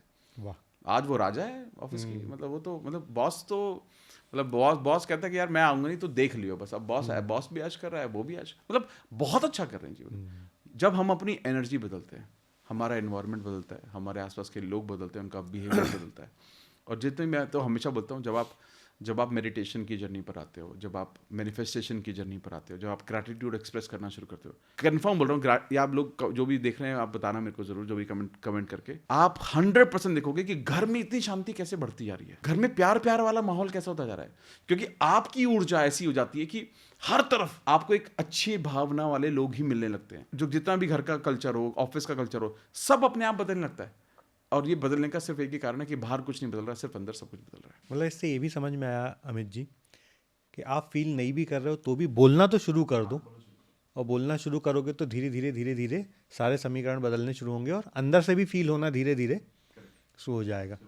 तो अमित जी, आपके जीवन का कोई ऐसा इंसिडेंट, वैसे तो बहुत सारे होंगे क्योंकि आप तो किंग ऑफ मैनिफेस्टेशन है, पर कोई ऐसा इंसिडेंट जो आपको लगता है कि ग्रेटिट्यूड करने के बाद अचानक आपके जीवन में हो गया और वो सबसे बड़ा अब तक का मैनिफेस्टेशन हो आपका? रिसेंटली मैंने कई जगह शेयर किया, मैं रिपीट भी करता हूँ आपके साथ, ठीक है। तो हम जब नोएडा आए थे, ऑलमोस्ट आप ये मानिए 12-13-14 साल पहले शायद, या और मे बी मोर, ठीक है। तो जब हम नोएडा आए थे तो मैं एक जगह पर रहता था, सेक्टर 40 में, ठीक है। तो साईं बाबा जी का वहाँ पर टेम्पल है, रेंट पे रहता था वहाँ पर। एक फ्लोर था, एक कोठी थी, उसके फ्लोर पे रहता था, बड़ा ही सुंदर घर था। उस वक्त मैं और आध्या थे, इवाना तब नहीं थी। तो घर बहुत बड़ा था, तो ज़रूरत से ज़्यादा ही बड़ा घर था वो हमारे लिए, बड़ा वहाँ रहते थे और बड़ा अच्छा। तो और हमेशा, लेकिन जब मैं बाहर वापस आ रहे थे, तो जब हम उस घर से शिफ्ट हो रहे थे, आई थिंक कोरोना से पहले, तो हम शिफ्ट हो रहे थे, तो हमेशा मेरा मन था यार कभी घर लेंगे ना तो ऐसा घर जरूर लेंगे यार। और वो हमेशा मन में वो छवि रही, हमेशा से रही वो छवि बार बार, कि कभी घर लेंगे ना तो ऐसा लेंगे, कभी घर लेंगे ऐसा लेंगे। फिर हम एक और घर में शिफ्ट हुए, हम रेंट पर ही वो घर था। तो बहुत फिर अच्छी चीज़ हुई, बहुत सही टाइम पे शिफ्ट हुए, लॉकडाउन लग गया उसके बाद कुछ ही महीनों के बाद, एंड वो सोसाइटी का था, तो सब कुछ घर वहीं पे मिल गया हमें, तो बहुत अच्छा, हमें लगा बहुत अच्छा हो गया, सही टाइम पर हम मूव हो गए। लेकिन कहीं ना कहीं वो मेरे सबकॉन्शियस में वो था घर हमेशा से, कि ये लेना ये लेना ये लेना। फिर अभी जो मेरा करंट घर है, मैंने वहाँ पर शिफ्ट हुआ, तो लेकिन माइंड में हमेशा था यार वो ना सेक्टर 40 वाला यार घर ना एक बार लेंगे यार, वैसा तो कुछ लेना है। अब ये सोचिए कि जो हमने अभी ऑफिस बनाया है, ये एग्जैक्टली सेम साइज़ का है, और सबसे बड़ा जो मैनिफेस्टेशन है, उस घर का जो एड्रेस था वो है मैनिफेस्टेशन। वो जो घर था वो था C47 सेक्टर 40, ये है C47 सेक्टर 72। वाह, दुर्लभ बात हो गई है तो दुर्लभ। तो जब मैं सोचता हूँ तो मैंने कहा यार, अब यानी कि भगवान तो देने को तैयार है। भगवान नहीं सोच रहा है कि इसको 1000 गज चाहिए या 10,000 गज चाहिए, उनको कुछ नहीं फर्क पड़ता। उनके तो जमीन के लिए टुकड़ा है। अरे भाई, ये हमें पता चलता है C47, इतना बड़ा कोइंसिडेंस कैसे हो सकता है? हो ही नहीं सकता।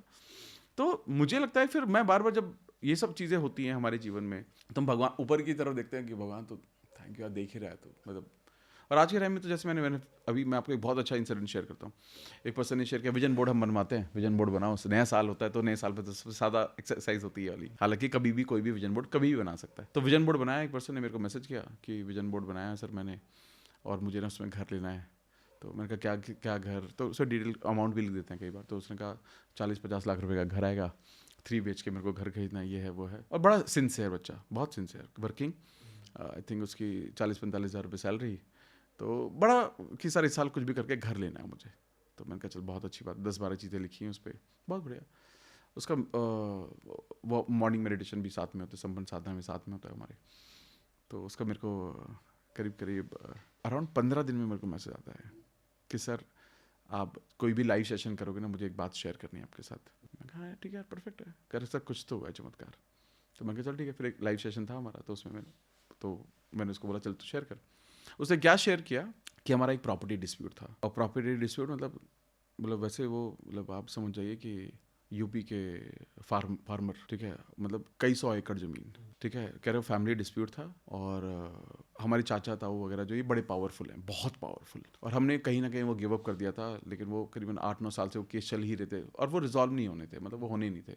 जमुना सर्व आ गई, बह गई, बहुत सारे पंगे थे उसमें। कह रहे सर वो रिजॉल्व हो गया है और हमारे हिस्से में 23 करोड़ रुपए आए, 23 करोड़। कह रहे सर मेरे विजन बोर्ड की सारी इच्छाएं अब पूरी हो जाएंगी।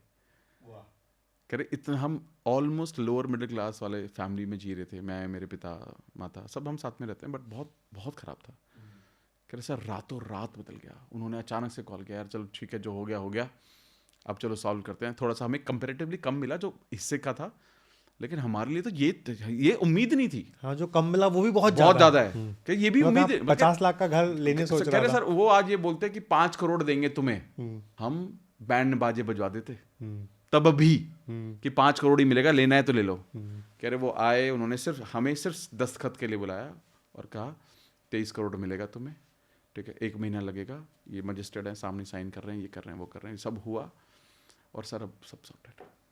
तो देखिए ये मुझे लगता है कि कई बार ऐसा नहीं है कि जब आप एक मांगोगे ना तो भगवान 100 देता है। वो इसलिए देता है कि आपने जब एक मांगा और उसको शिद्दत से मांगा, भगवान पे पूरा भरोसा किया और आप लगे रहे अपने कर्म में, काम में लगे रहे, मेहनत कमी नहीं छोड़ी आपने, क्योंकि डिजर्विंग भी तो बनना है। तो कई बार होता है ना, लोग बोलते हैं सर मेरे को ना अंदर से नहीं आता। मेरे को अंदर से इसलिए नहीं आता क्योंकि आप उतनी मेहनत नहीं कर रहे हो। आपने अगर डिजर्विंग बनने के लिए मेहनत नहीं की तो आपको कैसे मिल जाएगा? डिजर्विंग तो बनो, आप अंदर से आना चाहिए। से भगवान मैंने तो किया ना मेहनत, अंदर से तो लाओ इस बात को। और ये तब आता है जब आप मेहनती होते हो, एक्शन पर पूरा काम कर रहे होते हो।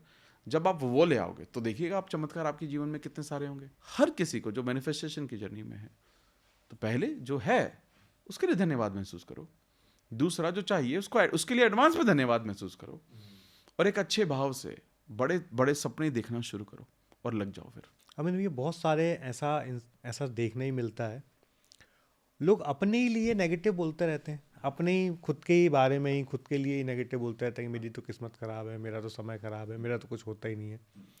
इन सब चीज़ों का भी मैनिफेस्टेशन में प्रभाव पड़ता है क्या, या इन सब चीज़ों को भी हम ग्रेटिट्यूड से ठीक कर सकते हैं क्या? देखो पहले तो कॉन्शियसली ठीक करना होगा और बहुत गंदा इम्पैक्ट होता है ये, इसको बोलते हैं सेल्फ टॉक। हम खुद से बातचीत, एक कोई भी इंसान, एक नॉर्मल इंसान अगर देखा जाए तो सबसे ज़्यादा किससे बातचीत करता है? खुद से, ठीक है। मतलब आपको लगता होगा कि आप अपने पार्टनर से बात करते हैं, बच्चों से नहीं करते। आप जब आप चुप होते तो आप खुद कुछ ना कुछ दिमाग में चल ही रहा होता है, और वो कन्वर्सेशन अगर नेगेटिव है तो आप ये समझ जाइए आप तो चुप हो, मन में बोल रहे हो, लेकिन भगवान तो सुन रहा है वो सब चीजें। हर मैसेज तो उन तक पहुंच ही रहा है ना कि आप क्या सोच रहे हो। अगर आप ये सोचते हो कि यार मैं इतना भी अच्छा कहाँ ही हूँ यार, तो भगवान तो ये बोलता है अच्छा हाँ सही कह रहा है यार तो भगवान तो तथास्तु बोलने के लिए तैयार रहता है। हर बात पे तथास्तु बोलते हैं, उनका तो बाय डिफॉल्ट मोड है। और दूसरी चीज है, उनको नहीं सुनाई देता उनको बिल्कुल भी कि भगवान मुझे गरीबी नहीं चाहिए, तो वो नहीं हटा देते हैं, गरीबी चाहिए दे देते हैं। भगवान मुझे मेरा जो पार्टनर है मेरे को दगा ना दे दे, मेरे को धोखा ना दे दे, तो भगवान कहता है अच्छा धोखा ना तो हटा देते, चल धोखा दे दे। ये ऐसे ही चलता जा रहा है। एक इंसान एक्चुअली क्या होता है, जब आप जो बहुत सारे लोग ओवर थिंक बहुत करते हैं। लोग बोलते हैं ओवर थिंकिंग कई बार बहुत अच्छा होता है, लेकिन ओवर थिंकिंग उस वक्त बहुत अच्छा होता है जब उस ओवर थिंकिंग में अच्छी बातें चल रही हैं, आगे बढ़ने की बातें चल रही हैं। लेकिन जब आप इस सेल्फ टॉक में नेगेटिव बातें करते हो, खुद पे ही सवाल उठाते हो, खुद के लिए ही आप नेगेटिव बातें, नेगेटिव कन्वर्सेशन जब ये शुरू हो जाती हैं, तो ये it is not a positive way to lead a life. ये एक सही तरीका नहीं हो सकता। सबसे पहले आपको दुनिया से, जब हम कहते हैं अच्छी बातें करनी चाहिए, ग्रैटिट्यूड करना चाहिए, सारी चीज़ें, तो ये बाहर ही हो गया सब लोगों को थैंक यू बोलना। लेकिन उससे भी पहले अपने आप को तो ठीक कर लो अंदर से। आप अपने बारे में क्या सोच रहे हो? आप कहते हो कि मुझे एक अच्छा पार्टनर चाहिए, आप खुद को डिजर्विंग ही नहीं समझ रहे हो, तो कैसे मिल जाएगा? आप कहते हो कि मुझे एक इंसान चाहिए जो बहुत प्यार करे मुझे, हर किसी को चाहिए, खुद से तो प्यार करो।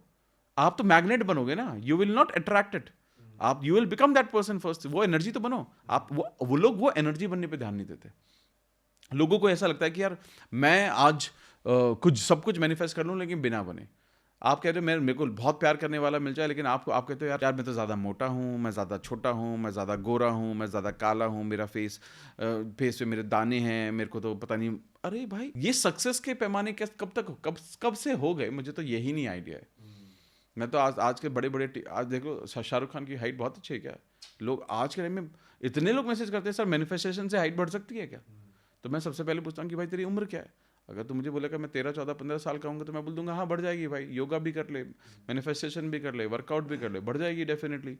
अगर तू मुझे बोलेगा मैं 27 साल का हूँ तो मैं बोलूँगा भाई नहीं बढ़ेगी, मैं कुछ तो बायोलॉजी भी है ना, ठीक है। तो मैंने कहा लेकिन इसमें लेकिन प्रॉब्लम क्या है इसमें, अगर हाइट कम है तो? कह रहे नहीं सर बड़ा ऑकवर्ड लगता है। अरे ऑकवर्ड भाई, ये 2 दिन की चीजें हैं ऑकवर्ड लगना। इतने आप शाहरुख खान को देख लो, सर सचिन तेंदुलकर जी को देख लो, आप मुझे लगता है ऑकवर्ड तब तक लगता है जब तक आप सुपर सक्सेसफुल सुपर सक्सेसफुल हो जाते हो। फिर क्या awkward? तो आप अपनी सोच बदलो अपने बारे में।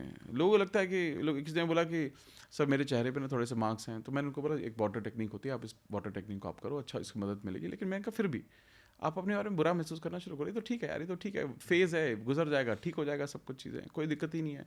कह रहे नहीं सर फिर लाइफ में लगता है मैं कुछ नहीं। मैंने कहा एक बहुत बेहतरीन एक्टर हुए हमारे ओमपुरी, जाके देख लो उनका चेहरा, पर उनकी जैसी एक्टिंग कोई कर ही नहीं सकता। मतलब किसी मतलब देश के यदि 10 हम टॉप लेजेंड की बात करें वो- एक्टिंग में वो है तो उनमें एक ओमपुरी ओमपुरी आएंगे ही आएंगे। मतलब मैंने उनकी कहा- बिना शब्दों के बोले भी पूरी बॉडी बोलती थी। तो मैंने कहा यार कभी उन्होंने सोचा? मैंने कभी नहीं सोचा। मैंने कहा आज राजपाल यादव हाइट में देख लो। मैंने कहा आप जब तक ये नहीं सोचोगे कि मेरे पास जो है वो काफ़ी है और मैं उसके लिए ग्रेटफुल हूँ, कृतज्ञ होना सीखो। वाह बहुत बढ़िया।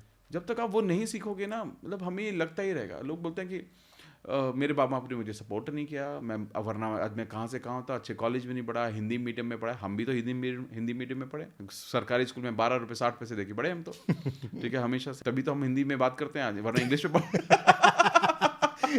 पर हिंदी में बात करके भी हम इतने प्रसिद्ध हैं। करेक्ट। तो मैंने कहा यार एक बात मुझे आप बताओ कि इसका कोई कनेक्शन ही नहीं है सफलता से। मैंने कहा माँ बाप ने तुम्हें पैदा किया। मैं तुम्हें बताऊँ, माँ बाप सब एक किसी भी माँ बाप की आप एक संतान के लिए सिर्फ एक ही रिस्पॉन्सिबिलिटी होती है। कह रहे क्या? मैं कहा सिर्फ पैदा करना, और कोई रिस्पॉन्सिबिलिटी नहीं होती उनकी, बाकी तुम्हारी खुद की रिस्पॉन्सिबिलिटी है। अगर तुम्हें उसके बाद माँ बाप ने गोद में उठा लिया तो वो ब्लेसिंग है, नहीं उठाया धन्यवाद, फिर भी करने लायक हैं क्योंकि उन्होंने आपको पैदा किया। ठीक है, उसके बाद आपकी जर्नी है सारी की सारी। लेकिन आप ये सोच लो कि मुझे ये नहीं किया वो नहीं किया, मतलब यानी कि आपको जो मिला आप थैंकफुल ही नहीं हो, ग्रैटिट्यूड ही नहीं है। ये नहीं होगा तो जो भी है वो ले लिया जाएगा। इस रूल को हमेशा याद रखना ज़रूरी है। तो अमित जी आप खुद से कौन से ऐसे पावरफुल शब्द बोलते हैं, या आप लोगों को क्या रिकमेंड करेंगे, कुछ ऐसी लाइन, कुछ ऐसे शब्द जो उनको अपने लिए बोलना भी चाहिए और फील भी करना चाहिए? देखिए सबसे पहले मैं लोगों को सबसे ज़्यादा पहले तो मैं ये बोलता हूँ कि पहला आप ना कोई भी एंकर डिसाइड करो, ग्रैटिट्यूड का एंकर।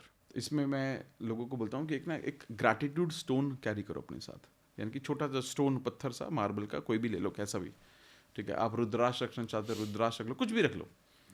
उस मार्बल को हमेशा अपने पॉकेट में रखो, जैसे आप अपने फ़ोन को हमेशा अपने साथ रखते हो, उसको भी हमेशा अपने साथ रखो। पॉकेट नहीं है तो हाथ में रखो, रखना ज़रूरी है अपने साथ में। और जब जब आप पॉकेट में रखा हुआ और आपका हाथ ऐसे टच हो गया उसके ऊपर, आप किसी भी चीज़ को थैंक यू बोलोगे। पूरा दिन यही करना है आपको, हमेशा अपने पास रखना है। कई बार तो एहसास नहीं होगा, बाई डिफॉल्ट पड़ा रहेगा, बहुत सारी चीज़ होती है, लेकिन जेब से कुछ निकालते हुए, कुछ रखते हुए हाथ लग गया उस पर, या ऊपर से हाथ रखे तो हाथ, तो थैंक यू, किसी भी माइक को थैंक यू मन मन में बोलो। ऐसे कोई इंसान बैठा है, मन में थैंक यू बोल दो उसके लिए, कुछ भी थैंक यू बोलने की आदत डालो बहुत सारी। और फिर क्या करो, रात को जब आप सोने जाते हो उस मैजिक रॉक को हाथ में पकड़ो, दोनों हाथों में, दिन के बारे में सबसे खूबसूरत बातें याद करो कि आज क्या क्या अच्छा हुआ। बहुत सारी चीज़ें तो बहुत ख़राब भी हुई मेरे साथ, लेकिन मैं वो नहीं सोचूंगा, मैं अच्छा सोचूंगा। आज जो सुबह की चाय थी ना वो बहुत ही बेहतरीन थी, वो तो मुझे मज़ा आ गया, थैंक यू उसके लिए। दोपहर में मैं अपने पुराने दोस्त से मिला, उसके लिए भी थैंक यू। आज बॉस ने पता नहीं कैसे सबके सामने मेरी तारीफ़ कर दी यार, उसके लिए थैंक यू। आज ऑफिस से जब मैं घर वापस आ रहा था तो मुझे पता नहीं कि टाइम ही नहीं मिला, हर रोज़ मिलता है, उसके लिए थैंक यू। वापस जैसे ही घर पर पहुँचा, टीवी पे मेरी फेवरेट मूवी आ रही थी, उसके लिए थैंक यू। ये कह के सोचा, वाह बहुत बढ़िया, हर रोज़ करना है ये। बहुत बढ़िया अमित भैया, बहुत बढ़िया। मैं लोगों को गारंटी दे सकता हूँ सर, 30 दिन चैलेंज है, 30 डेज चैलेंज कर लो आप मेरे साथ, इसी पॉडकास्ट के कमेंट बॉक्स में आप बता देना, 30 दिन में किसी ने ये ना बोल दिया ना कि मेरे घर वाले मुझे पहचानने से इनकार कर रहे हैं, वो पता नहीं क्या हो गया तुझे, तुझ इतना चुप चुप के रहता है, इतना शांत शांत रह रहा है, गुस्सा करना तूने बंद कर दिया है, आपकी मैनिफेस्टेशन स्पीड अप ना हो जाए, नाम बदल देना मेरा, ठीक है, स्पेलिंग तो मैंने बदल ही लिया वैसे लेकिन ये 30 डेज का रोड मैप है, और 30 दिन में आपकी जिंदगी अगर बदल गई तो इसको जीवन भर करना। बहुत बढ़िया। मतलब ये तो मैं सबसे पहले तो लोगों को बोलता हूँ ये करो। दूसरी चीज, आई एम अफर्मेशन जरूर फॉर्म करो। आई एम अफर्मेशन वो अफर्मेशन होती है जो आई एम से शुरू होती है, या हिंदी में मैं, क्योंकि मैं में ना, अब मैं में कुछ भी फ्यूचर में नहीं है। जैसे मैं एक सफल व्यक्ति हूं, सफल इंसान हूं, तो यानी कि आज हूं, आप प्रेजेंट में होते हो। आई एम अफर्मेशन वो अफर्मेशन होती है जो ऐसा कहा जाता है, उन अफर्मेशन का इफेक्ट जो होता है वो सबसे ज्यादा फास्ट होता है। तो आप कहीं से भी गूगल करके अपनी जो जर्नी है उसके मुताबिक आप बना लो। पैसा चाहिए, I am rich, I am successful, I am helpful, I am helping lot of people are helping me. तो आई एम करके ऐसे करके 10 अफर्मेशन आप फॉर्म करो। बहुत हेल्दी, आई एम वेल्दी, कुछ भी बना लो, छोटी, और इसे लगा लो शीशे पे लगा लो। हर रोज सुबह जब ब्रश करते वक्त इसको मन में बोलो, मन में 2-4 बार रिपीट कर लो। 10 अफर्मेशन को रिपीट करने में 10 सेकंड भी नहीं लगेंगे, 10-12 सेकंड लगेंगे। 2-4 बार रिपीट कर लो, और रात को सोने से पहले कर लो। ये 2 चीजें, मैजिक रॉक ग्रैटिट्यूड के लिए और आई एम अफर्मेशन, ये 2 चैलेंज अगर कोई 30 दिन लेने को तैयार है, मैं गारंटी दे सकता हूँ इसी पॉडकास्ट में कमेंट में आकर आप बता दोगे कि आपकी जिंदगी कितनी बदली। अमित भैया, हमने करियर की भी बात कर ली, हमने सेल्फ की भी बात कर ली, लाइफ की भी बात कर ली। रिलेशनशिप में और हेल्थ में ग्रेटिट्यूड क्या रोल प्ले करता है, ये 2 चीज़ें और जानना चाहूँगा मैं, कि रिलेशनशिप किसी को अच्छा करना हो तो ग्रेटिट्यूड से कैसे अच्छा हो सकता है। वैसे तो आपने एक छोटा एग्जांपल दिया अभी बॉस और आपके फ्रेंड का, पर और इसको थोड़ा सा डिटेल में कि कैसे रिलेशनशिप को ठीक किया जा सकता है ग्रेटिट्यूड के माध्यम से। आज के वक्त में जब आप देखेंगे ना, जितने भी सबसे बड़े जो डिस्प्यूट्स हैं रिलेशनशिप में, जो लोगों को देखते हैं आप, उसका एक सबसे बड़ा जो कॉमन कारण है कि हमें वैल्यू नहीं करते, पार्टनर हमें वैल्यू नहीं कर रहा है, पार्टनर हमें पूछ नहीं रहा है, पार्टनर। इसका मतलब क्या है कि इसका मतलब ये कि हमारे जीवन में जो लोग कंट्रीब्यूट करते हैं वो हमसे थोड़ा सा अप्रिसिएशन चाहते हैं, थैंक यू चाहते हैं।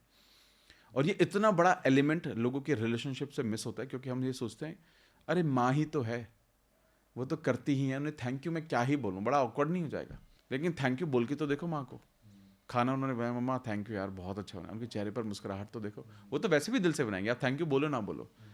लोगों का क्या है कि जब आप अपने, मुझे लगता है रिलेशनशिप की जो हीलिंग है ना, तो वो थैंक यू से शुरू होती है।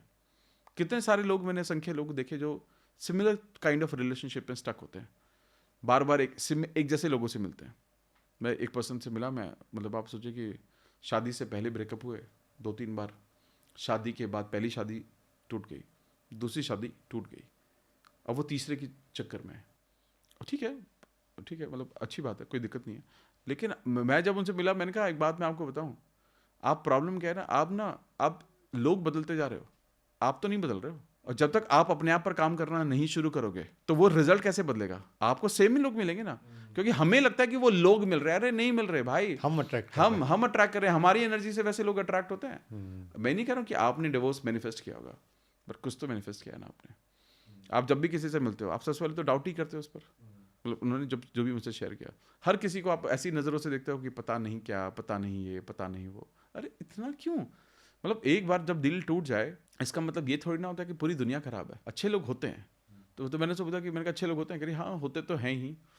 मैंने कहा आप कैसे हो? मैं कह रही मैं तो ठीक ही हूँ, मैं भी अच्छी हूँ, मैं तो बहुत अच्छी हूँ यार, बहुत बढ़िया है। तो मैंने कहा चलो आप अच्छे हो, यानी कि बाकी लोग, मतलब ऐसा तो नहीं है कि आप अच्छाइयों के युग में आप अकेले ही आदमी हो, अकेले पर्सन हो, इसका आपके अलावा भी होंगे ना, यानी कि हमारे जैसे लोग हैं इस दुनिया में, हमें मिल जाएंगे। लेकिन सबसे पहले जो जीवन में नहीं है उनको थैंक यू बोलना शुरू करो। फिर वही बात, कैसे बोल दें, उनसे मेरे साथ क्या नहीं किया, ये नहीं किया, वो नहीं किया। मैंने कहा जो आप आज यहाँ पर हो ना, जो कॉर्पोरेट वर्ल्ड में जो आप इतनी बड़ी सफलता में हो, 70-75 लाख रुपए का पैकेज है आपका, ये सब उन्होंने ही बनाया आपको वहाँ तक पहुँचाने के लिए। अगर वो सब होते, आप उन पर डिपेंडेंट होते, यहाँ तक पहुँच पाते। जिद है ना अब तो आपकी, अब तो आप जिद्दी हो, इसलिए सफल हो गए हो। बट आपको समझ में नहीं आया कि वो जिद्दी आप वो जो अपनी रिलेशनशिप को आप जो कैरी कर रहे हो, उन थॉट्स को आप कंसिस्टेंटली कैरी कर रहे हो, वो आपको आगे नहीं बढ़ने दे रहे। तो आज सबसे पहली ज़रूरत है जो आपके पुराने रिलेशनशिप है उनको थैंक यू बोलना शुरू करो, और हमेशा बोलो कि थैंक यू, आपसे मैंने हमेशा कुछ ना कुछ सीखा। जाके बोलने की जरूरत नहीं, मन मन में क्या जा रहा है, लिखने में क्या जा रहा है, कर लो यार। और मतलब ये बात करीब करीब 3-3.5 साल पुरानी है। हैप्पीली मैरिड, ठीक है, और मतलब नई शादी से एक बच्चा भी है उनको, पहले 2 बच्चे थे, सब सुखी, बहुत बढ़िया चल रहा है। कह रहे पहली शादी जो 3 साल टिकी है मेरी, पहला रिलेशनशिप है जो 3 साल टिका है। तो मैंने कहा कुछ नहीं, सब आपका है। कह रहे अब ऐसा मिला है कि वो बंदा ऐसा बोलता है कि तो मतलब कि कदमों में रह लूँगा मैं तुम्हारे, ऐसा मिला है, सोचो, सफल आदमी वो भी। मैंने कहा ये तो मैंने कहा प्यार अट्रैक्ट, आप कह रहे मैंने प्यार अट्रैक्ट किया, आप प्यार नहीं अट्रैक्ट नहीं किया, आप प्यार बने, आप बन गए वो प्यार, कि अब तो पूरी दुनिया प्यार करेगी आपको, आप टेंशन मत लो, लोग मिलेंगे आपको, अच्छे लोग मिलेंगे। तो ये बहुत ज़रूरी है। सर एक हेल्थ को लेकर और पर्सपेक्टिव बता देखिए दीजिए। हेल्थ को मुझे ऐसा लगता है, देखिए there is a beautiful concept called placebo effect. Placebo का कॉन्सेप्ट क्या था? प्लेसिबो का कॉन्सेप्ट ये था कि बहुत सारे पेशेंट्स को मीठी गोली दी गई, लेकिन ये बोल के दी गई कि आई थिंक 100-200 लोगों का सैंपल था, 2 पार्ट में बांटा गया, बड़े भयंकर बीमारियां थी सभी को। तो एक लोगों को अपने नॉर्मल डाइट के साथ साथ एक टीम को एक एक्चुअल मेडिसिन दी गई, और दूसरी टीम को प्लेसिबो, वो एक मीठी गोली दी गई। और जब मीठी गोली दी गई, उनको इस विश्वास से दी गई कि ये टैबलेट है, ये रीसेंट टैबलेट है, 2025 का सबसे बड़ा इनोवेशन ये टैबलेट है, और जो कोई भी इसका जो डोज है वो 30 दिन तक लेता है, वो मतलब वो 100% गारंटी वो ठीक होगा। और जो दूसरा सैंपल था उनको कहा गया ये अच्छी मेडिसिन है, आप ले लो। तो ये दोनों में बांटा गया। जब उनके साथ वो एक्सपेरिमेंट किया गया, हर किसी को ये अंदर से ही लगने लगा कि यार ये तो अच्छा है, क्या बात कर रहे हो, कह रहे इससे बड़ी इनोवेशन आज तक मेडिकल हिस्ट्री में आज तक हुई नहीं है। तो कोई नाम बता कर उनको दे दी गई, और जब इन दोनों के रिजल्ट आए सामने, उसमें रिजल्ट में ये पता चला कि दोनों का जो इम्प्रूवमेंट रेट था ऑलमोस्ट सेम था, ऑलमोस्ट सेम। यानी कि जो मीठी गोली खा रहा था वो भी ठीक हुआ, जो रियल दवा खा जो रहा था वो भी ठीक हुआ, और जो प्लेसिबो से दवा खा रहा था वो भी ठीक हुआ। इसका मतलब क्या है? इसका मतलब ये है कि सब यहाँ से है। और हमें आज के टाइम में पता ये भी समझ में आता है कि आज के वक्त में जो 95% से ज़्यादा बीमारी है वो यहाँ से शुरू होती है, मन से शुरू होती है।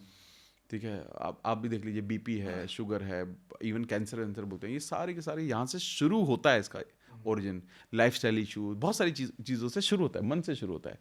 यानी कि मन से अगर शुरू होता है तो मन से ही तो खत्म भी हो सकता है, मन से खत्म हो सकता है। ठीक है, अब ये सोचिए कि कैसे होता है कि हज़ारों लोग मैसेज करते हैं कि सर मेरा बीपी ठीक हो गया, 25 साल से मेडिसिन खा रहे हैं, ठीक हो गया, सिर्फ किस चीज़ से? ध्यान करने से। अरे कैसे हो जाएगा ध्यान करने से? मन पर काबू आ गया, अच्छी सोच पकड़ ली उन्होंने, लोगों को थैंक यू बोलना शुरू कर दिया। इसका मतलब ये है कि वो कहते हैं ना, there is a concept called cyber, there is a beautiful book called cybernetics. इस किताब में यही बताया गया है बार बार कि हमारे जो हमारे एनर्जी के ना डिफरेंट लेवल होते हैं। एक पर्टिकुलर इमोशन होता है, हर इमोशन एक लेवल पर होता है। तो जैसे फॉर एग्जांपल एक जॉय है, ग्रैटिट्यूड है, ये हाईएस्ट फ्रिक्वेंसी वाले इमोशंस है, और जो नीचे जो फियर है, गिल्ट है, ये सारे नेगेटिव एनर्जी है। जितनी नेगेटिव एनर्जी करोगे, कैरी करोगे अपने साथ, आप नेगेटिव चीज़ें मैनिफेस्ट करोगे। हायर फ्रिक्वेंसी, हायर चीज़ें। लेकिन इसके साथ साथ ये भी सबसे ज़्यादा समझने की ज़रूरत है कि जो लोग ये इतने बीमार पड़ते हैं, ये क्यों बीमार पड़ते हैं? क्योंकि वो इन बीमारियों को हम ज़्यादातर बोलते हैं साइकोसोमेटिक बीमारियाँ। ठीक है, यानी कि हमारे मन से जब ये क्रिएट होती हैं तो ये मन से इनका सॉल्यूशन भी हो सकता है। ये नहीं कह रहे कि आप मेडिकल ट्रीटमेंट को अवॉइड करना चाहिए, बिल्कुल करना चाहिए उसको पैरेलली। वो ये ग्रैटिट्यूड होना, पॉजिटिव थिंकिंग होना, ये एक सपोर्ट फंक्शन है, ये ओनली सॉल्यूशन नहीं है। ये कुछ ऐसा है जो आपको सपोर्ट करता है उसी चीज़ को लेने में। वो कहते हैं कि एक दवाई जब आप खा रहे हो उससे आप उससे हील हो रहे हो। विद ग्रैटिट्यूड आप मल्टीफोल्ड करोगे उसको। मतलब दवा फुल विश्वास से और पूरे कृतज्ञता के साथ, पूरे ग्रेटिट्यूड के साथ खाएंगे तो उसका इफेक्ट है मल्टीफोल्ड बढ़ जाएगा। आप देखो ना, कितने सारे लोग हैं जो बहुत बीमार रहते हैं, हमेशा दवाई खाते हैं, क्या कहते हैं, पता नहीं कब तक ये दवाई खानी पड़ेगी। आप उसका क्या हो रहा है आपके साथ? आप ऐसे करके तो पानी भी पी लो, वो भी जहर बनता है, वो भी जहर बन जाता है। दवाई तो बहुत दूर की बात है। अरे भाई दवाई खानी पड़ रही है, अच्छे से खाओ ना। आप ये कहो कि भगवान इन दवाइयों के लिए बहुत बहुत धन्यवाद, मुझे ब्लेसिंग देना कि जल्दी से ये दवाइयाँ मेरे को ना खानी पड़े। खाई ये शुरू क्यों नहीं करते हो? एक सिंपल सी एक्सरसाइज, इतनी छोटी सी चीज़ अगर लोग अपने जीवन में बदलाव लाएं मैं कहता हूँ कि अपने जीवन में हेल्थ को बहुत ही बेहतरीन कर सकते हैं। कितने लोग मुझे मैसेज करते हैं, सर मैंने वाटर टेक्निक करना शुरू किया। वाटर टेक्निक बहुत सिंपल टेक्निक होती है, पानी को आपने पकड़ा, अपनी इन्फॉर्मेशन को बोलना शुरू किया। क्या सर मैंने 1 महीना वाटर टेक्निक करी है और मैंने ये बोलना शुरू किया कि थैंक यू गॉड मेरा जो वजन है वो 85 kg हो गया, थैंक यू गॉड मेरा वजन 85 kg हो गया। बोलना शुरू किया, कह रहे सर मैंने महीने में 3 किलो वजन कम किया बिना 0 एफर्ट किए। लेकिन ऑफकोर्स सर ये चीज़ हो रही थी कि जब मैं फॉर्मेशन कर रहा था तो पूरे दिन मेरा कॉन्शियस रहता था कि मैंने फॉर्मेशन तो बोल दी यार, अब मेरे को ध्यान भी रखना पड़ेगा। मैंने बाहर के जंक अपने आप ही छूट गया। मैं इतना ज़्यादा मीठा खाता था, पता नहीं कैसे छूटना शुरू हो गया सब कुछ। क्या 3 किलो वजन कम हो गया मेरा। तो ये ऐसा नहीं है कि मैनिफेस्टेशन आपके जीवन में सब कुछ ला देगा, बट मैनिफेस्टेशन ऐसी सिचुएशंस क्रिएट करेगा। ग्रैटिट्यूड एक ऐसी एनर्जी क्रिएट करेगा जिसके बाद आप वो चीज़ें वो बन ही जाओगे कि सब कुछ आपके पास आने लगता है। वाह, बहुत बढ़िया। तो अमित जी, आपने सैकड़ों किताबें पढ़ी हैं, कोई 2-3 किताबें रिकमेंड करना चाहेंगे जिससे लोग अपने मैनिफेस्टेशन को और नेक्स्ट लेवल पे लेके जा सकें और स्ट्रांग बना सकें? देखिए अगर किसी को भी, सबसे पहले मैनिफेस्टेशन जो बहुत ही अमेजिंग किताब मुझे लगती है वो है थिंक एंड ग्रो रिच। ये वह नेपोलियन हिल की बहुत ही बेहतरीन किताब है। अगर आपको लगता है कि मैं अपने जीवन में बहुत सारा पैसा मैनिफेस्ट करना चाहता हूँ और एक सही थॉट भी चाहिए, तो इससे बेहतरीन किताब नहीं हो सकती। दूसरी किताब मैं जो रिकमेंड करता हूँ हर किसी को, वो है द मैजिक। ठीक है, ये ग्रैटिट्यूड के लिए, आप ग्रैटिट्यूड की डेफिनेशन आप जानते हो, उसमें 28 डेज का रोड मैप होता है, 28 दिन तक आप इसको प्रैक्टिस करते हो। और तीसरी किताब है, मेरी किताब लॉन्च हुई है, ठीक है, उसका नाम है मैनिफेस्ट एनीथिंग इन 100 डेज। तो सर वो तो पहली किताब होनी चाहिए थी। नंबर 1 पे यही है, वो पहली वाली नंबर 3 थी। अब देखो मैं नहीं बोलूंगा तो कौन बोलेगा। तो मैनिफेस्ट एनीथिंग इन 100 डेज जो हमने अभी रिसेंटली जो आई है, लॉन्च की है, इस किताब में 100 डेज का रोड मैप है। हर रोज सिर्फ 2 ही पेज पढ़ने हैं आपको और उससे जुड़ी हुई एक्सरसाइज उसमें दी हुई है, वो करनी है। मतलब 10 मिनट का काम है हर रोज।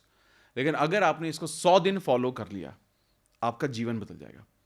इसमें मैनिफेस्टेशन को लेकर जितने भी सिद्धांत, जितने भी सिस्टम, जो भी प्रैक्टिस है, सब कुछ इंक्लूड किया गया है। कुछ भी नहीं, सारी किताबों का निचोड़ इसमें देखिए। मैंने जो भी पिछले 16 साल में सीखा, मैंने सब डाल दिया उसके अंदर। बहुत बढ़िया। इसमें एक सबसे बड़ा कैच क्या है कि अगर आपने एक भी दिन मिस किया तो आपको डे 1 से शुरू करना है, क्योंकि मैनिफेस्टेशन की जर्नी में सबसे बड़ी जो जरूरत है वो है बहुत सारे डिसिप्लिन की। एनर्जी 30 दिन तक आपने किया और 31वां दिन छूट गया तो वन से फिर से शुरू करना पड़ेगा आपको, क्योंकि लोग यही तो कर रहे हैं। एक अच्छी एनर्जी बिल्ड होगी, अच्छा जा रहा है, दिन अच्छा जा रहा है, कुछ मैनिफेस्ट करना शुरू कर दिया, छोटी छोटी चीजें होने लगी, मिस कर देंगे फिर। और अगर आप वो मिस करोगे तो बहुत बड़ी चीज़ों तक नहीं पहुंच पाओगे। छोटी छोटी चीज़ें, गुलाब जामुन मैनिफेस्ट करना, गाजर का हलवा मैनिफेस्ट करना, किसी का कॉफ़ी मैनिफेस्ट करना, ये सब तो हो जाएगा। लेकिन अगर आप कहते हो मुझे तो 10 साल में यहाँ पर पहुंचना है, नहीं होगा वो सब। इसलिए वो थॉट 100 दिन का इसलिए ही रखा है, लंबा रोड मैप है। 100 दिन तक करके दिखाओ, 100 डेज चैलेंज। अगर किसी ने उसको फॉलो कर लिया, आई एम श्योर अबाउट इट, वो वहाँ तक पहुँच जाएगा। देखिए, मैं मैनिफेस्ट कर रहा था अमित भैया से मिलवा दो, अनुराग जी ने आपसे मिलवा दिया। करेक्ट। बहुत बढ़िया लगा अमित जी, बहुत सारी चीज़ें मुझे क्लैरिटी हुई और आई एम श्योर कि जिसने भी पॉडकास्ट यहाँ तक देखा होगा वो भी आज तक उनके जीवन में मैनिफेस्टेशन को लेके जितने भी क्वेश्चंस रहे होंगे, जितने भी ऐसे सवाल रहेंगे जिनके जवाब उनको नहीं मिले, वो आज के पॉडकास्ट में पक्का मिल गए होंगे। अभी भी आपके कोई सवाल बाकी हैं तो ज़रूर कमेंट बॉक्स में लिखिए। मैं अमित जी को दोबारा बुलाऊँगा और ये मेरे बहुत अच्छे बड़े भाई भी हैं, दोस्त भी हैं, तो मेरी बात टालेंगे नहीं। तो यदि आपके और भी कोई सवाल ऐसे हैं जो आपको मैनिफेस्टेशन से रिलेटेड मन में आते हैं, कमेंट बॉक्स में लिखिए। और इस पॉडकास्ट में क्या लर्निंग आपको मिली वो भी कमेंट बॉक्स में बताइए। अमित जी ने 2 बातें कहा कि 30 दिन तक यदि कोई अपने जीवन में काम करता है तो 100% पॉजिटिव बात आती है। और अमित भैया की बुक की लिंक भी मैं इस डिस्क्रिप्शन में देता हूँ, तो आप उस बुक को भी ज़रूर लीजिए और 100 डेज़ का रोड मैप अपने लिए बनाइए और जीवन में वो सब कुछ हासिल करिए जो आप डिज़र्व करते हैं, जो आपने आज तक सोचा है। अमित भैया, बहुत बहुत धन्यवाद पॉडकास्ट में आने के लिए और अपना समय देने के लिए। आपका बहुत बहुत धन्यवाद। और हमेशा की तरह आपकी ऊर्जा, आपकी एनर्जी बहुत ही खास रहती है। हमेशा बड़ा अच्छा लगता है आपके साथ हमेशा मिलना, चाहे वो कम वक्त के लिए हो, ज़्यादा देर के लिए। आज ये पॉडकास्ट के बहाने कनेक्ट हुए तो इतना वक्त समय बिताने का वक्त मिल रहा है। And I am sure about it, I always look up to you. मैं हमेशा मौके ढूंढता हूँ कि आपसे मुलाकात हो। और क्योंकि मुझे पता है जो आप एनर्जी, जो इंटेंट आप कैरी करते हो लोगों के लिए, वो बहुत ही प्यारा है। And I really appreciate you and I wish कि मैं थोड़ा बहुत आप जैसा हमेशा बन पाऊँ। Thank you so much.